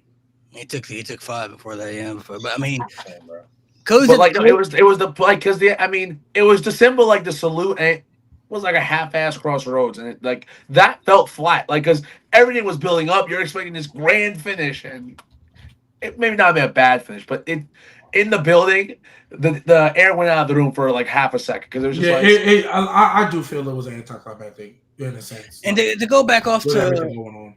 To the piggyback, I've seen somebody says people acting like he's number one over Roman is crazy. He's been over Roman Reigns since WrestleMania 40. Roman Reigns is not around long enough anymore to claim he's still the number one guy. When Cody Rhodes is main eventing the biggest shows and Roman Reigns is opening the shows now. Roman Reigns is main eventing night 1 of WrestleMania. Cody Rhodes is the night 2 main event. Cody Rhodes is clearly their number one guy right now. It's undisputedly. It's undeniable. Like this, you think the gap's this big or like this big? I mean, if Roman showed up to work, it would be neck and neck. Roman is still there, but Cody Rhodes is the clear-cut number one guy. Roman Reigns is not main eventing their biggest shows anymore. It's Cody Rhodes. Mm-hmm. Roman Reigns was the night 1 main event of WrestleMania this year. Cody Rhodes was in the night 2 main event. Cody Rhodes main evented SummerSlam this year. Roman Reigns was opening SummerSlam this year. And opening night 1 at that. Opening night 1.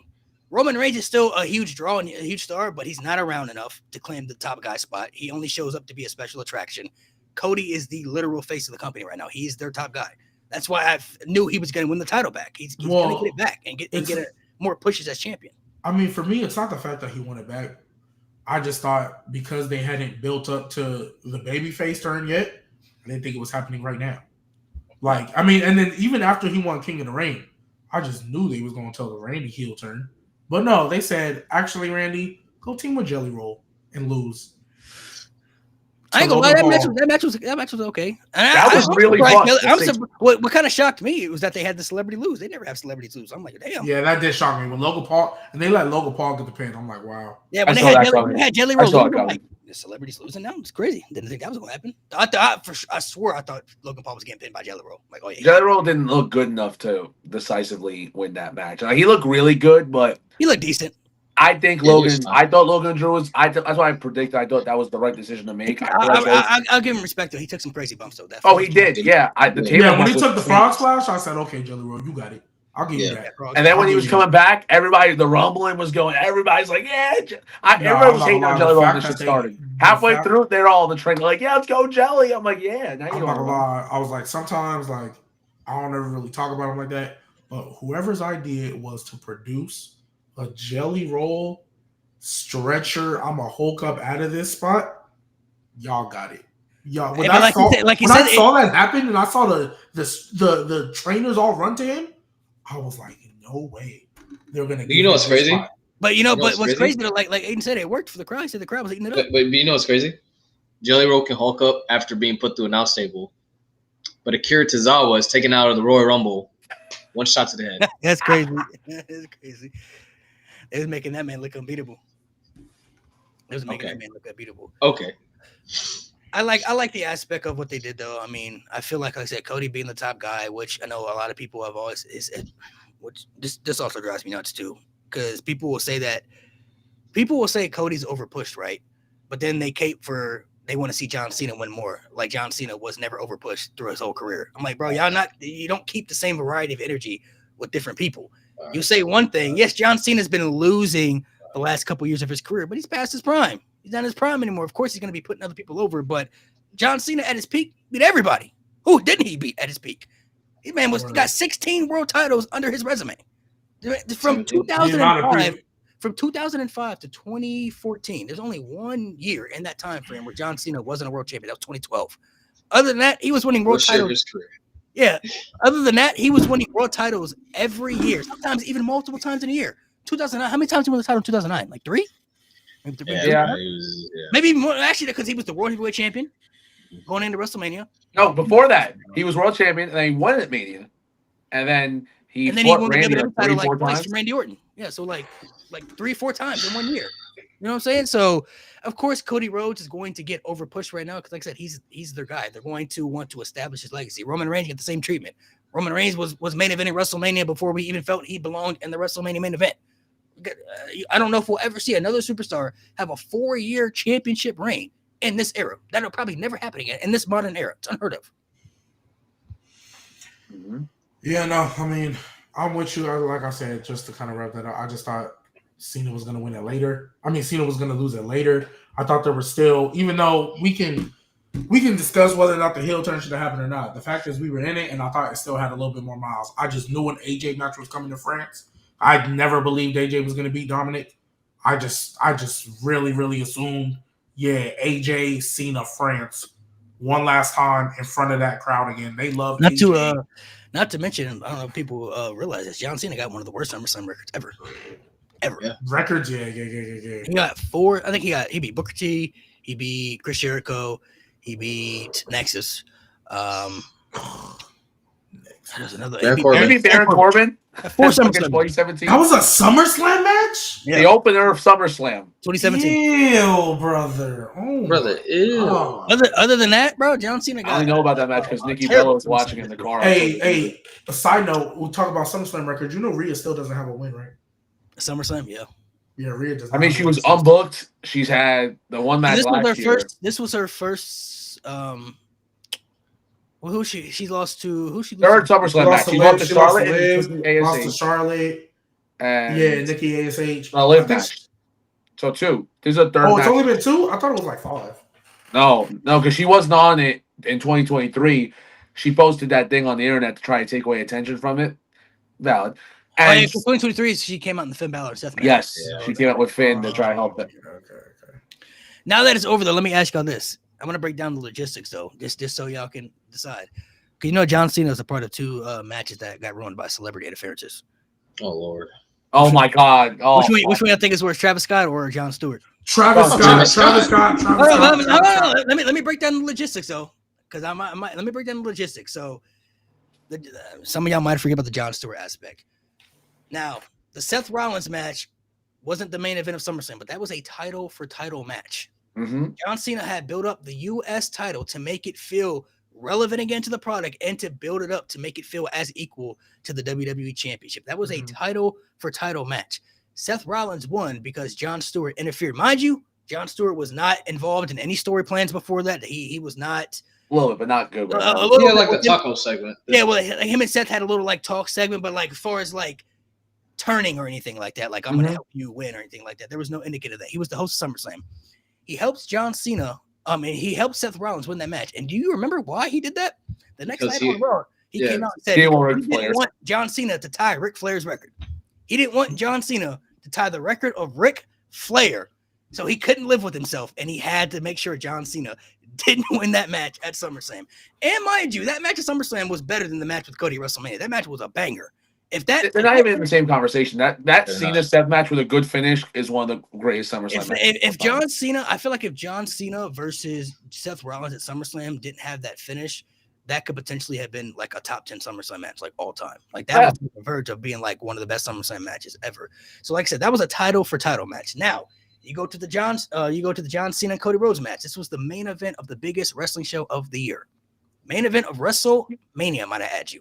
Now, going into that match, Travis Scott was a part of the heel turn, so I think most of us kind of expected him to be there, but we also expected The Rock to show up afterwards and be a part of it as well. So when The Rock wasn't there and Travis Scott showed up, it was kind of like, what's he doing here? Like, why is he here? Is it going to be a match? And now it seems like there's no match happening with Travis Scott, some type of fallout with WWE, whatever the case may be. I don't know. But Travis Scott gets involved, takes the crossroads and everything. And then John Cena kicks Cody in the ding-a-ling and wins the WWE championship. And you're like, all right, that's the ending there. That's how that ends. That's weird. So Travis Scott didn't cost Cody the match, like the opposite of what the SummerSlam match was, but his involvement, it was still like, why is he there when The Rock isn't there? Because like I think G even said it when Travis Scott came out, we were like, oh, for sure, waiting for The Rock's music. He definitely coming out. And when nothing happened, you're like, what was he there for then? Like what was the whole concept of him being there if the other guy who was involved in it, who was the indicator of the story that we had felt, wasn't there? So I don't know what y'all feel. For me, I'm not gonna lie, I feel like they're kind of equally bad for me on the same level, just because of the SummerSlam match. Yeah, the SummerSlam match was bad, bro. That was terrible. Not only do you have a title match, but you have it end just because you don't want him to tie Ric Flair's record. That's the excuse you can give me. That's the only logical explanation you can give me, just because you don't want him to tie the record of Ric Flair. And then they had Ric Flair come out after in that promo and say, "Man, I would have loved for John Cena to win that match." And then John Stewart was like, "Oh, well, I didn't know this. I feel so bad now. I'm sorry. I didn't know that you would have felt that way." Like, what are we doing, bro? Like, you just interrupted a match for no reason, basically. Like, there was no reason for him to even be involved whatsoever. There was no reason for him to have any indication to be involved in that match whatsoever, just so he couldn't break Ric Flair's record. Only for Ric Flair to come out during that promo and say, "Man, if anybody could have broke my record, I would have loved for it to have been John Cena. I respect him." Oh, my bad, big bro. Oh, I didn't know that you would have liked that, Rick. I'm sorry. I just assumed that, you wanted to have the record. Like, bro, that shit was so like, there was nothing to make and you know what's worse than that? Being a part of one of the biggest heel turns of all time that, granted, you can argue if anybody wanted skeptical. Nevertheless, it was one of the biggest heel turns of all time, and you not being there for the payoff. That is way worse than, granted, it's a stupid ass reason. Even though it's a stupid ass reason. I'm with you, Jon Stewart. That reason is fucking stupid. There's a little bit of sense in that. There's absolutely zero sense to you being a part of a setup and not being there for the payoff. Because you don't want to be. You were in Hawaii. Y'all remember he posted a video in Hawaii 2 nights before WrestleMania. Oh no, so that goes to the different question. That goes to The Rock. I'm talking that about goes to The Rock. I'm talking about what's worse, Travis Scott being there or just Jon Stewart? I'm not gonna lie. The whole time I was thinking The Rock. My bad for the crash. I was thinking The Rock. That's what you're talking about lays on The Rock's factor, because Travis Scott was there. He did his part. You know what I'm saying? Like he was there. My fault. I'm not gonna lie. It's still Travis Scott though, but I'm not gonna. You know what I'm saying? It's still Travis Scott. It's still Travis Scott. No, it's still Travis Scott, but I'm not gonna crash out that bad. I thought we were talking about The Rock. So yeah, Travis Scott is bad because what the fuck are you doing? It's Travis Scott, literally one of the biggest wrestling matches. He got a whole entrance too. Literally one of the biggest wrestling matches of all time. John Cena's 17, like record breaking. Like it will always be attached to Travis Scott taking 6 minutes to get to that fucking ring, bro. Yeah, that was more damaging than that one little moment, because like at the end of the day, Seth still won both titles. Yeah, it kind of ruined the ending of a match, but I think that's all it did, ruin the ending of the match. I feel like the Travis Scott put a bad taste in the mouth for the entirety of Cena's heel run. And there was no plans to have like Jon Stewart and Seth Rollins versus Ric Flair and John Cena. Like that wasn't a rumored match. It was like Jon Stewart got in, he got out. Like they wanted Travis Scott to be a part of this story, bro. Like they wanted him to wrestle John Cena. They wanted him to wrestle with John Cena against like Cody. And if y'all remember, the only reason we didn't see Travis Scott again is because R-Truth. That R-Truth comeback, that was supposed to be Travis. Yeah. That was supposed to be Travis. That's the only reason we didn't see that back. And that's why R-Truth isn't on the TV because he's being punished. Possibly. Ooh, you ruined my Travis Scott plan. No TV time for you. What do you think, Aiden? I'm gonna be honest with you. I think the Travis thing was a bad ending to an already subpar match. I feel like, looking back at that Jon Stewart thing, it was like, wow, like, could you just imagine if Seth beat Cena clean? Maybe because he's cocky, maybe because he did something slick. I feel like that could have elevated Seth Rollins at that point to a whole another level than what he was already at, and you were just building something like that. Whole thing was stupid. The Travis Scott made sense. Now, it was dumb to begin with, and I already felt that Mania match. Like, after watching what they did last night, it doesn't come close. And I don't know why we had to do that in the first place. The entire booking of that, why we have Cena as a heel, just trying to light into him like a heel, was not the way to go. But I think Travis Scott, I kind of blocked out in my own memory, or I tried to, because I just feel like it wasn't the whole reason that Cena won. It was there, it happened, and then we had the whole Cena Cody thing at the end, where that was its own subpart thing. And then in the pictures, you just see Travis Scott in the background. So to me, I would say the other one, because I just feel like Travis Scott was there. It wasn't necessarily the whole thing. Now, most people will be soured by it, but again, I could block it out for me mentally. But if you ever look in the video packages, they be doing their best to edit out the fact that Travis Scott was there. Yeah, and you can. They be doing their best, but we all know. We know, but you can skip it. The last thing I want to think about in a moment like that is a John Cena heel turn with Travis Scott. That's the last thing I want to think about. That's the last thing I want to think about, bro. And mind you, I'm not gonna lie. This is really nasty, but I'm gonna add this context, and I don't care. You mean to tell me, with one of the biggest heel turn angles that you possibly were conjuring up, one of the phone calls you made was to Travis? I don't buy that, but one of the phone calls you made was to Travis? Yeah, I don't know if that was. You called Travis before you called Cena? Yeah, bro, that shit is disgusting. I don't know. Either you're a disgusting liar, Paul Levesque, or you're just a fucking disgusting person. Because what? You called Travis before the dude who don't even watch your fucking show. He doesn't watch Raw. He doesn't watch SmackDown. Yeah, more than likely not. Yeah, I don't know if I really believe them calling Travis Scott on the phone, but then he's a liar. Yeah, then them documentaries can always be, they can always be tweaking. I can imagine they said, "Yo, we want you to be at this show." I don't think they're telling this dude the story like he ain't fucking a big mouth who would say something to somebody stupid. But then again, in that documentary, it did say called Travis Scott. And Travis Scott was on board. So now the last person I got to talk to. What they're saying? What did you talk to? That's the first person you. So you mean to tell me a Travis Scott? He did say that. He did say it was in that order, didn't he? Yeah, he did say that. Yeah. But that's what I'm saying. You mean to tell me if Travis Scott said he wasn't down, you wasn't approaching Cena with that? The fuck? What if Travis Scott would have been like? What if Travis Scott would have been like? That doesn't work for me, brother. Yeah, I'm like, are we gonna listen to that shit? No. Not really okay, never mind. Okay, never mind. We'll go back to original plans. Come on, bro. What are we doing, bro? How did y'all feel about the documentary? Y'all feel like I haven't finished. I just saw bits and pieces, but what the fuck? Okay, what do you think about the concept of the documentary? You think it's too much kayfabe? Literally nothing we haven't seen before. We literally had WWE 24 before this. It's WWE 24, except we get to see the writers' room, but you're not seeing anything crazy in the writers' room. It's not killing kayfabe more than it already has been in the modern era. We already literally everything we saw in the documentary. We knew about literally everything. Yes, they have writers' meeting. Yes, the only things the old WrestleMania, the WrestleMania card that didn't happen. I was okay, but it didn't happen. So I enjoyed seeing the wrestlers speak from their eyes, and it felt authentic. And I'm like, okay, Chelsea Green, I really enjoyed that whole thing because it's okay, I can connect Chelsea Green, I believe it, and this is something cool and unseen that I can see. Some of the stuff I'm like, bro, I know this happened. The Kevin Owens Rock thing, I didn't know that happened. Yeah, that was interesting.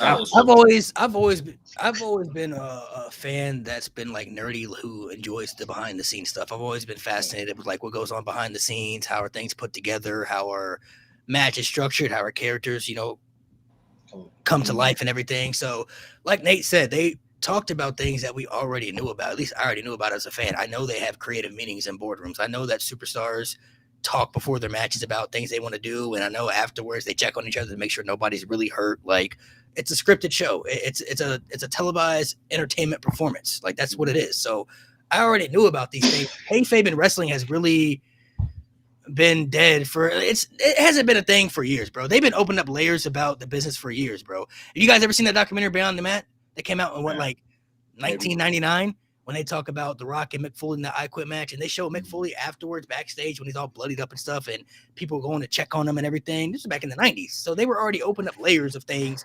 in the wrestling business before it was even like a thing, I guess you could say. So I don't personally have an issue with it. I don't know why people feel like they're revealing maybe too many things, like, because it's on a more global scale now, because it's Netflix now.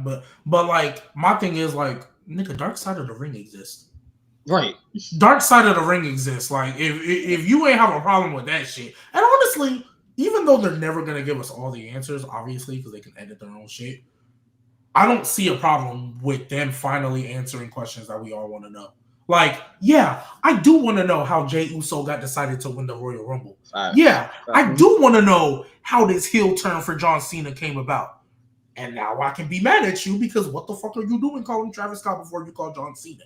Right? Like, I don't see an issue with that. Because if it wasn't, here's my thing. I guess maybe they're mad that WWE themselves are putting it out. But, like, literally a Dark Side of the Ring could have came out. Like, Dark Side of the Ring come out all the time. I mean, shit. Nate, you mentioned it. They had a WWE 24 on CM Punk, no less. On CM fucking Punk. Talking about how he hated this and hated... Like, he literally dead-ass trashing the company that's producing this shit. Yeah, they made a documentary about Vince fucking McMahon. I think people...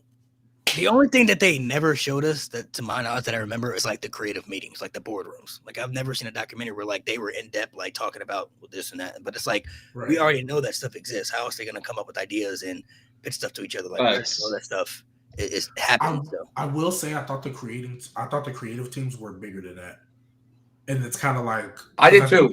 Because there was only like what? Yeah, well, maybe not Rose and Road, but like how many people were in there? Like 5, 6? Like 5, 6 people. Yeah, I thought it was gonna be like you. I thought, like, for example, let's just say you have a hierarchy: Triple H, Paul Heyman, and I think Road Dogg is still doing SmackDown. Road Dogg, Road Dogg, and then maybe some talent. Like, let's be real, if they were doing something about Roman, he's gonna be there. If they were doing something about like a Cody or a Seth, I would believe they would be there. And then there would be like 10 or 12 more people. Maybe that's the issue. Maybe y'all don't have enough people on your creative team. I have a thing. I don't think there's enough youth in the creative room. I'm not saying it has to be like the youngest guys in the room, but I feel like someone in their 20s who can see it, like the mid-card talent. If you had someone advocating to get mid-card talent involved on television, like an Austin Theory, like a Grayson Waller, Carmelo Hayes. And I'm not saying they got to win the world title immediately, but just get these guys on the TV. Do something. Yeah, because these old dudes, they don't give a shit about it. All they care about is the people who make the money. And I'm not going to say it's wrong to do that, because you do want to make the money. But at the end of the day, you need some guys who eyes are in there solely to look at these underutilized talents that help. So that you can keep making money. Exactly. I think it's good to have a fresh of people who are more hip to this era of social media and everything. Guys like Triple H and Michael Hayes, they're old school era. You know what I mean? So it's like, I like seeing Bobby Roode there because he's a good set of young eyes who's younger and understands it a little better. And you see it with the talent. He's fresh, and he's fresh out the business too. Exactly. Yeah, it helps you give a perspective on, like, if you bring somebody in young, like, well, this is how you do this. Like, Michael Hayes seems cool, but from what I saw in the documentary, he looks old as hell. Yeah, old as hell. I'm not all due respect to the man, but it might be time to call it raps. I'm not gonna lie, and I know he said he never do it, but like, me personally, I could give a fuck because I know he's not going to abuse it. And besides, I can easily tell him no if he does abuse it. CM Punk need to be on the creative team.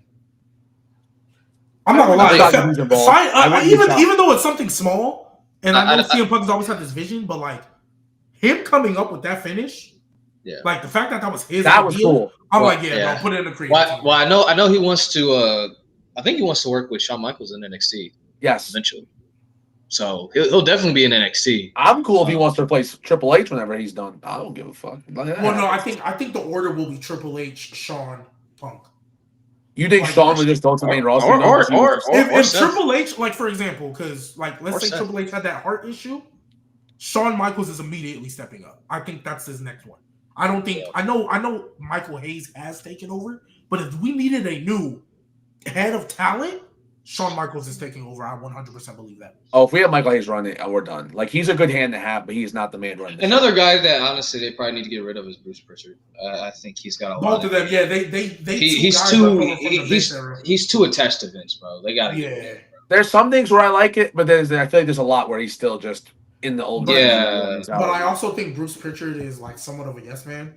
So I'm pretty sure he like when he. I think Bruce Pritchard has the vision. This is just my opinion. I think he has a vision to know when like what side he needs to be on. So like when it was time to like, hey, we need to start getting Triple H in there. I think he started being on Triple H side because he kind of knew, like, yeah, it's about that time. So, but yeah, I don't like overall. I don't have a problem with Unreal. I don't have they do documentaries behind the scenes shit all the time. Like, I think people just make it feel it's different with wrestling because it's a scripted show, stuff like that. They don't look at it the same as like football or like TV shows or whatever, but it's still behind the scenes stuff. But it'd be the same people that be looking at the dirt sheets. What we talking about? It just can't be right after. Like if this stuff came out right after Mania, it's kind of weird. You gotta let time to breathe. Yeah, the only issue I have is the Cena heel turn. They're going in depth with it while it was still happening. I was like, we could have held off. I feel you on that one. That one. But yeah, like I mean, shit, like the Montreal Screwjob. Oh my god, bro! Oh yeah, I saw something on TikTok and I meant to want to talk about up here. Somebody said the reason why they think it was a work, or no, was it Cody? I think Cody said this, and I was like, no, low key he might be spitting. So in a time where niggas never let camera crews backstage and see actual conversation and stuff, you mean to tell me they have footage of the Montreal Screwjob when this happened? Yeah, all right. I'm not gonna lie, it might be a work. It might be a work because they never was letting people backstage into like the locker rooms to feel. Bro, we got conversation of Brett talking to Shawn like, yo, did you do it? We got niggas finding Vince getting punched like, and they never did that before. And they never did that before. I'm not gonna lie. It might be a work. I might be convinced. That's one of those things that is just honestly, it'll be taken to the grave, bro. We'll never know. Yeah, bro. Yep. We'll never know the real. Only people know is Bret Hart, Shawn Michaels, and Vince. Shawn Michaels, Triple H, probably Vince. Yeah, maybe Bruce Pritchard. But like, if it was a work, which you bring up a good point because I seen what Cody talked about, and it's like it is a little suspicious, like how they never had people like they got mics in the locker room where you could hear the conversation. Yeah, like, well, they don't ever do that. But it's like then again, it's like. I don't know, man. I don't know. I think because what I think, Malik, because at the time, I feel like it was so crazy, and like they sold it. It was like, bro, this got to be real. But like the more it's perfect example, and it's gonna be so nasty. Y'all might hate me and want to end the show. Y'all know we got footage of Babe Ruth in 1930 something or whatever, 1920 something, but we still don't have that 100-point game. Yeah, we talk about it all the time. Yeah, that's what I'm saying. Like, low key, it might be the same thing. All of a sudden, y'all got cameras in there, and y'all telling me it's not work. Y'all can pick up the mics and watch them. The way they shot that documentary, niggas was sitting right there in front of Shawn Michaels and Bret Hart while they're having the conversation after what's supposed to be Bret Hart's most infuriating moment with the company. We for real? Yeah, it does. Serious? Yeah, it might be a work. It's a little suspicious. I'm not gonna lie. It might be suspicious because in professional wrestling. It's a scripted show, so they always want to make things look more real than it is. So I mean, Vince definitely could have told Bret, "You got to punch me, bro." Like he'd have taken the punch. Like Vince is crazy. You feel me? Like, bro, you got to really hit me. Like, you want me to really hit you? Like, you want me to really knock you out? Yeah, bro. Vince is crazy. Yes, like, please. Yeah, he would have did it for the product. He would 100% did it. Like Bret probably didn't do it hard enough. Vince was like, again, do it again. Deion Jenkins, you said, but if it was a work, to what end? Mr. McMahon character was born. And that fucking took off. That's one of the greatest. A work to get Bret out the company. I mean, get that nigga out. Get that nigga out. All right, man. And it could, like Lewis said, it could have been a work to get Bret out of the company. Maybe they really want him out of the company because they signed him to a 20-year deal. Yeah, and then Vince backtracked the deal, and then he told Bret, "You should go to WCW." So basically, I felt Vince knew he had to pick between Shawn and Bret, and they couldn't coexist. And Shawn was younger and was just better at that time. But the only problem is Shawn was a wild card at the time. He was wild. You know what I mean? Yep. And in hindsight, Shawn Michaels left the next year. He was gone for 4 years of that. So still, you had other guys, Steve Austin was for right 4 there. years. So it's like they got rid of Bret. I mean, Shawn did come back eventually, but like they got rid of Bret, and then Shawn was gone for 4 years. So it's like Vince is stillborn though. Stan, I'm telling you, Stan. They got footage of Bret Wyatt confronting Triple H too, bro. Yeah. Come on, Stan. Hey, Stan. Hey, come on, man. We here, Stan. It's one of those situations where it's weird. I still believe it. I still believe it was like it was planned. I think they like really screwed Bret. Like Bret, it may have been a work for them, but I don't think Bret was in on it though. Like I don't think Bret was like in on the loop. Like I think they filmed the documentary. He was assuming like this is gonna be like a little farewell thing for him, and they might not even knew what they were gonna do with Bret at that time until like maybe the week or the day of, where it was like, yeah, we're gonna have to take that from him, bro. Like, well, in the documentary, they said they came up with it the night before. I think they said they came up with it the night before. They said they came up with the night before, but like they already knew Bret didn't want to put over Shawn before then. So this was already like weeks out. Like, man, how are we gonna get the title like off Bret? Like, you don't want to put over Shawn because Shawn said he didn't want to put him over and stuff like that. So they already beefing. So I think they knew like probably the week of like we got to snatch. Which side note, also in that documentary, I love how Triple H loves to take the credit. Like he's the one who came up with the idea to screw him. I love that. I'm like, every time I watch you say that, I'm like, that's what they say. I was like, your ego is just. But that's what's been said for years though. Like they said that Triple H was like, I don't think he came up with the idea to screw him, but I think Triple H was telling Vince. He's like, well, we'll do business for him. No, like he was saying like, this is your company. You can do whatever you want. If you want to take it, just take the title. It's your company. Like, who's gonna stop you? Like, and then Vince was like, you know what? I gotta stand on business. You're right, bro. I mean, let me do what I got. Dang, top 10 instigator right there. We know how Triple H like to get. So I mean, it could, maybe that's why Triple H got that reign of terror. Hey, good job, nephew, getting that nigga. But the screw job is a weird thing because I do see people's perspectives like when they say it's a work because it does seem a little fishy. Like. You look at the documentary, like, yeah, that does seem kind of suspicious. Like too many coincidences is not. But then it's wrestling. That's one of the things about wrestling. Like you'll never really know. Like you'll never really know what the true in-depth story is behind the scenes. Like you'll never know. Honestly, like it's gonna be taken to the grave forever. Like that's one of those things that we'll never really know unless somebody comes out and confirms it. But even then, so like. How many people are really going to believe it? You know what I mean? It's just like, it's one of those things that nobody will ever really know. Like, it's just, it's an unfortunate thing, you know? So, I mean, it is what it is, you know? So, it could be work, though. It could be the biggest work. If it's the work, though, it's probably the greatest work of all time. Probably the biggest work in history of the company. Like, probably, yeah. All right, so. Who's ready for Monday Night Raw tonight? I'm excited for it. I mean, I know I'm younger than most of you, so, like, again, for me, it's a little different. How old are you? You were at the show.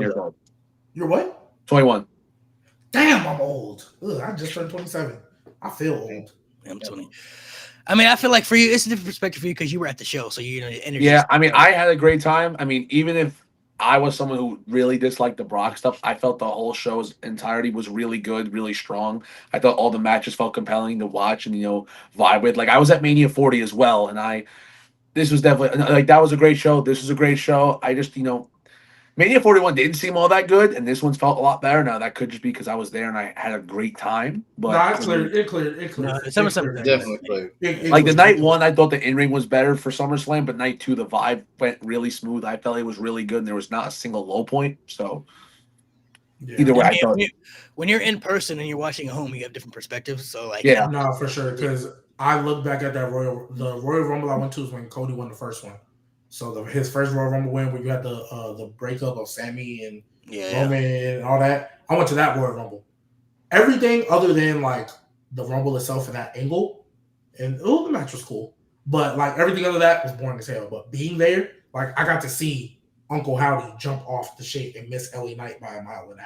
Like, I got to see that. But at the time, I'm like, oh my God, Uncle Howdy's jumping off, and we get to see like. The whole thing. I got to see the smack. I get to see like when that recent angle on SmackDown where Jimmy Uso came up from behind Tonga. We literally can see that nigga creeping up through the crowd. Yeah. Like, so it feels better when you're there. Like I get more excited when I'm there because like SmackDown. I've been to 2 SmackDowns, and if I watch those back on TV, I'm bored and I'm falling asleep.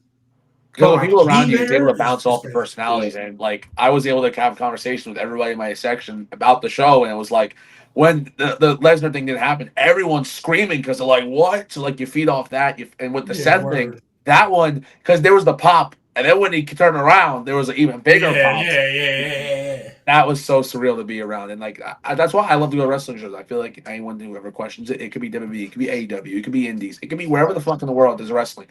It's always going to be a fun time, even if the show is ass, because you're around wrestling fans who help make it better.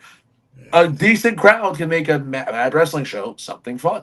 So it's just all about perspective. I mean, I need to go back and watch it because being there, the crowd took a little bit out of the TLC match for me. I couldn't really take it all in as the match. So I need to go back and watch that one because I didn't feel it at the show. But you didn't feel it? See, that's crazy. I feel like everybody was going crazy for the TLC. We were. No, the spots were good, but as a match, it.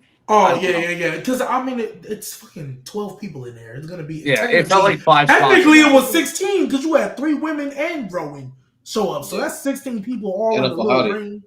Oh, yeah. 17. Yeah, bro. Yeah.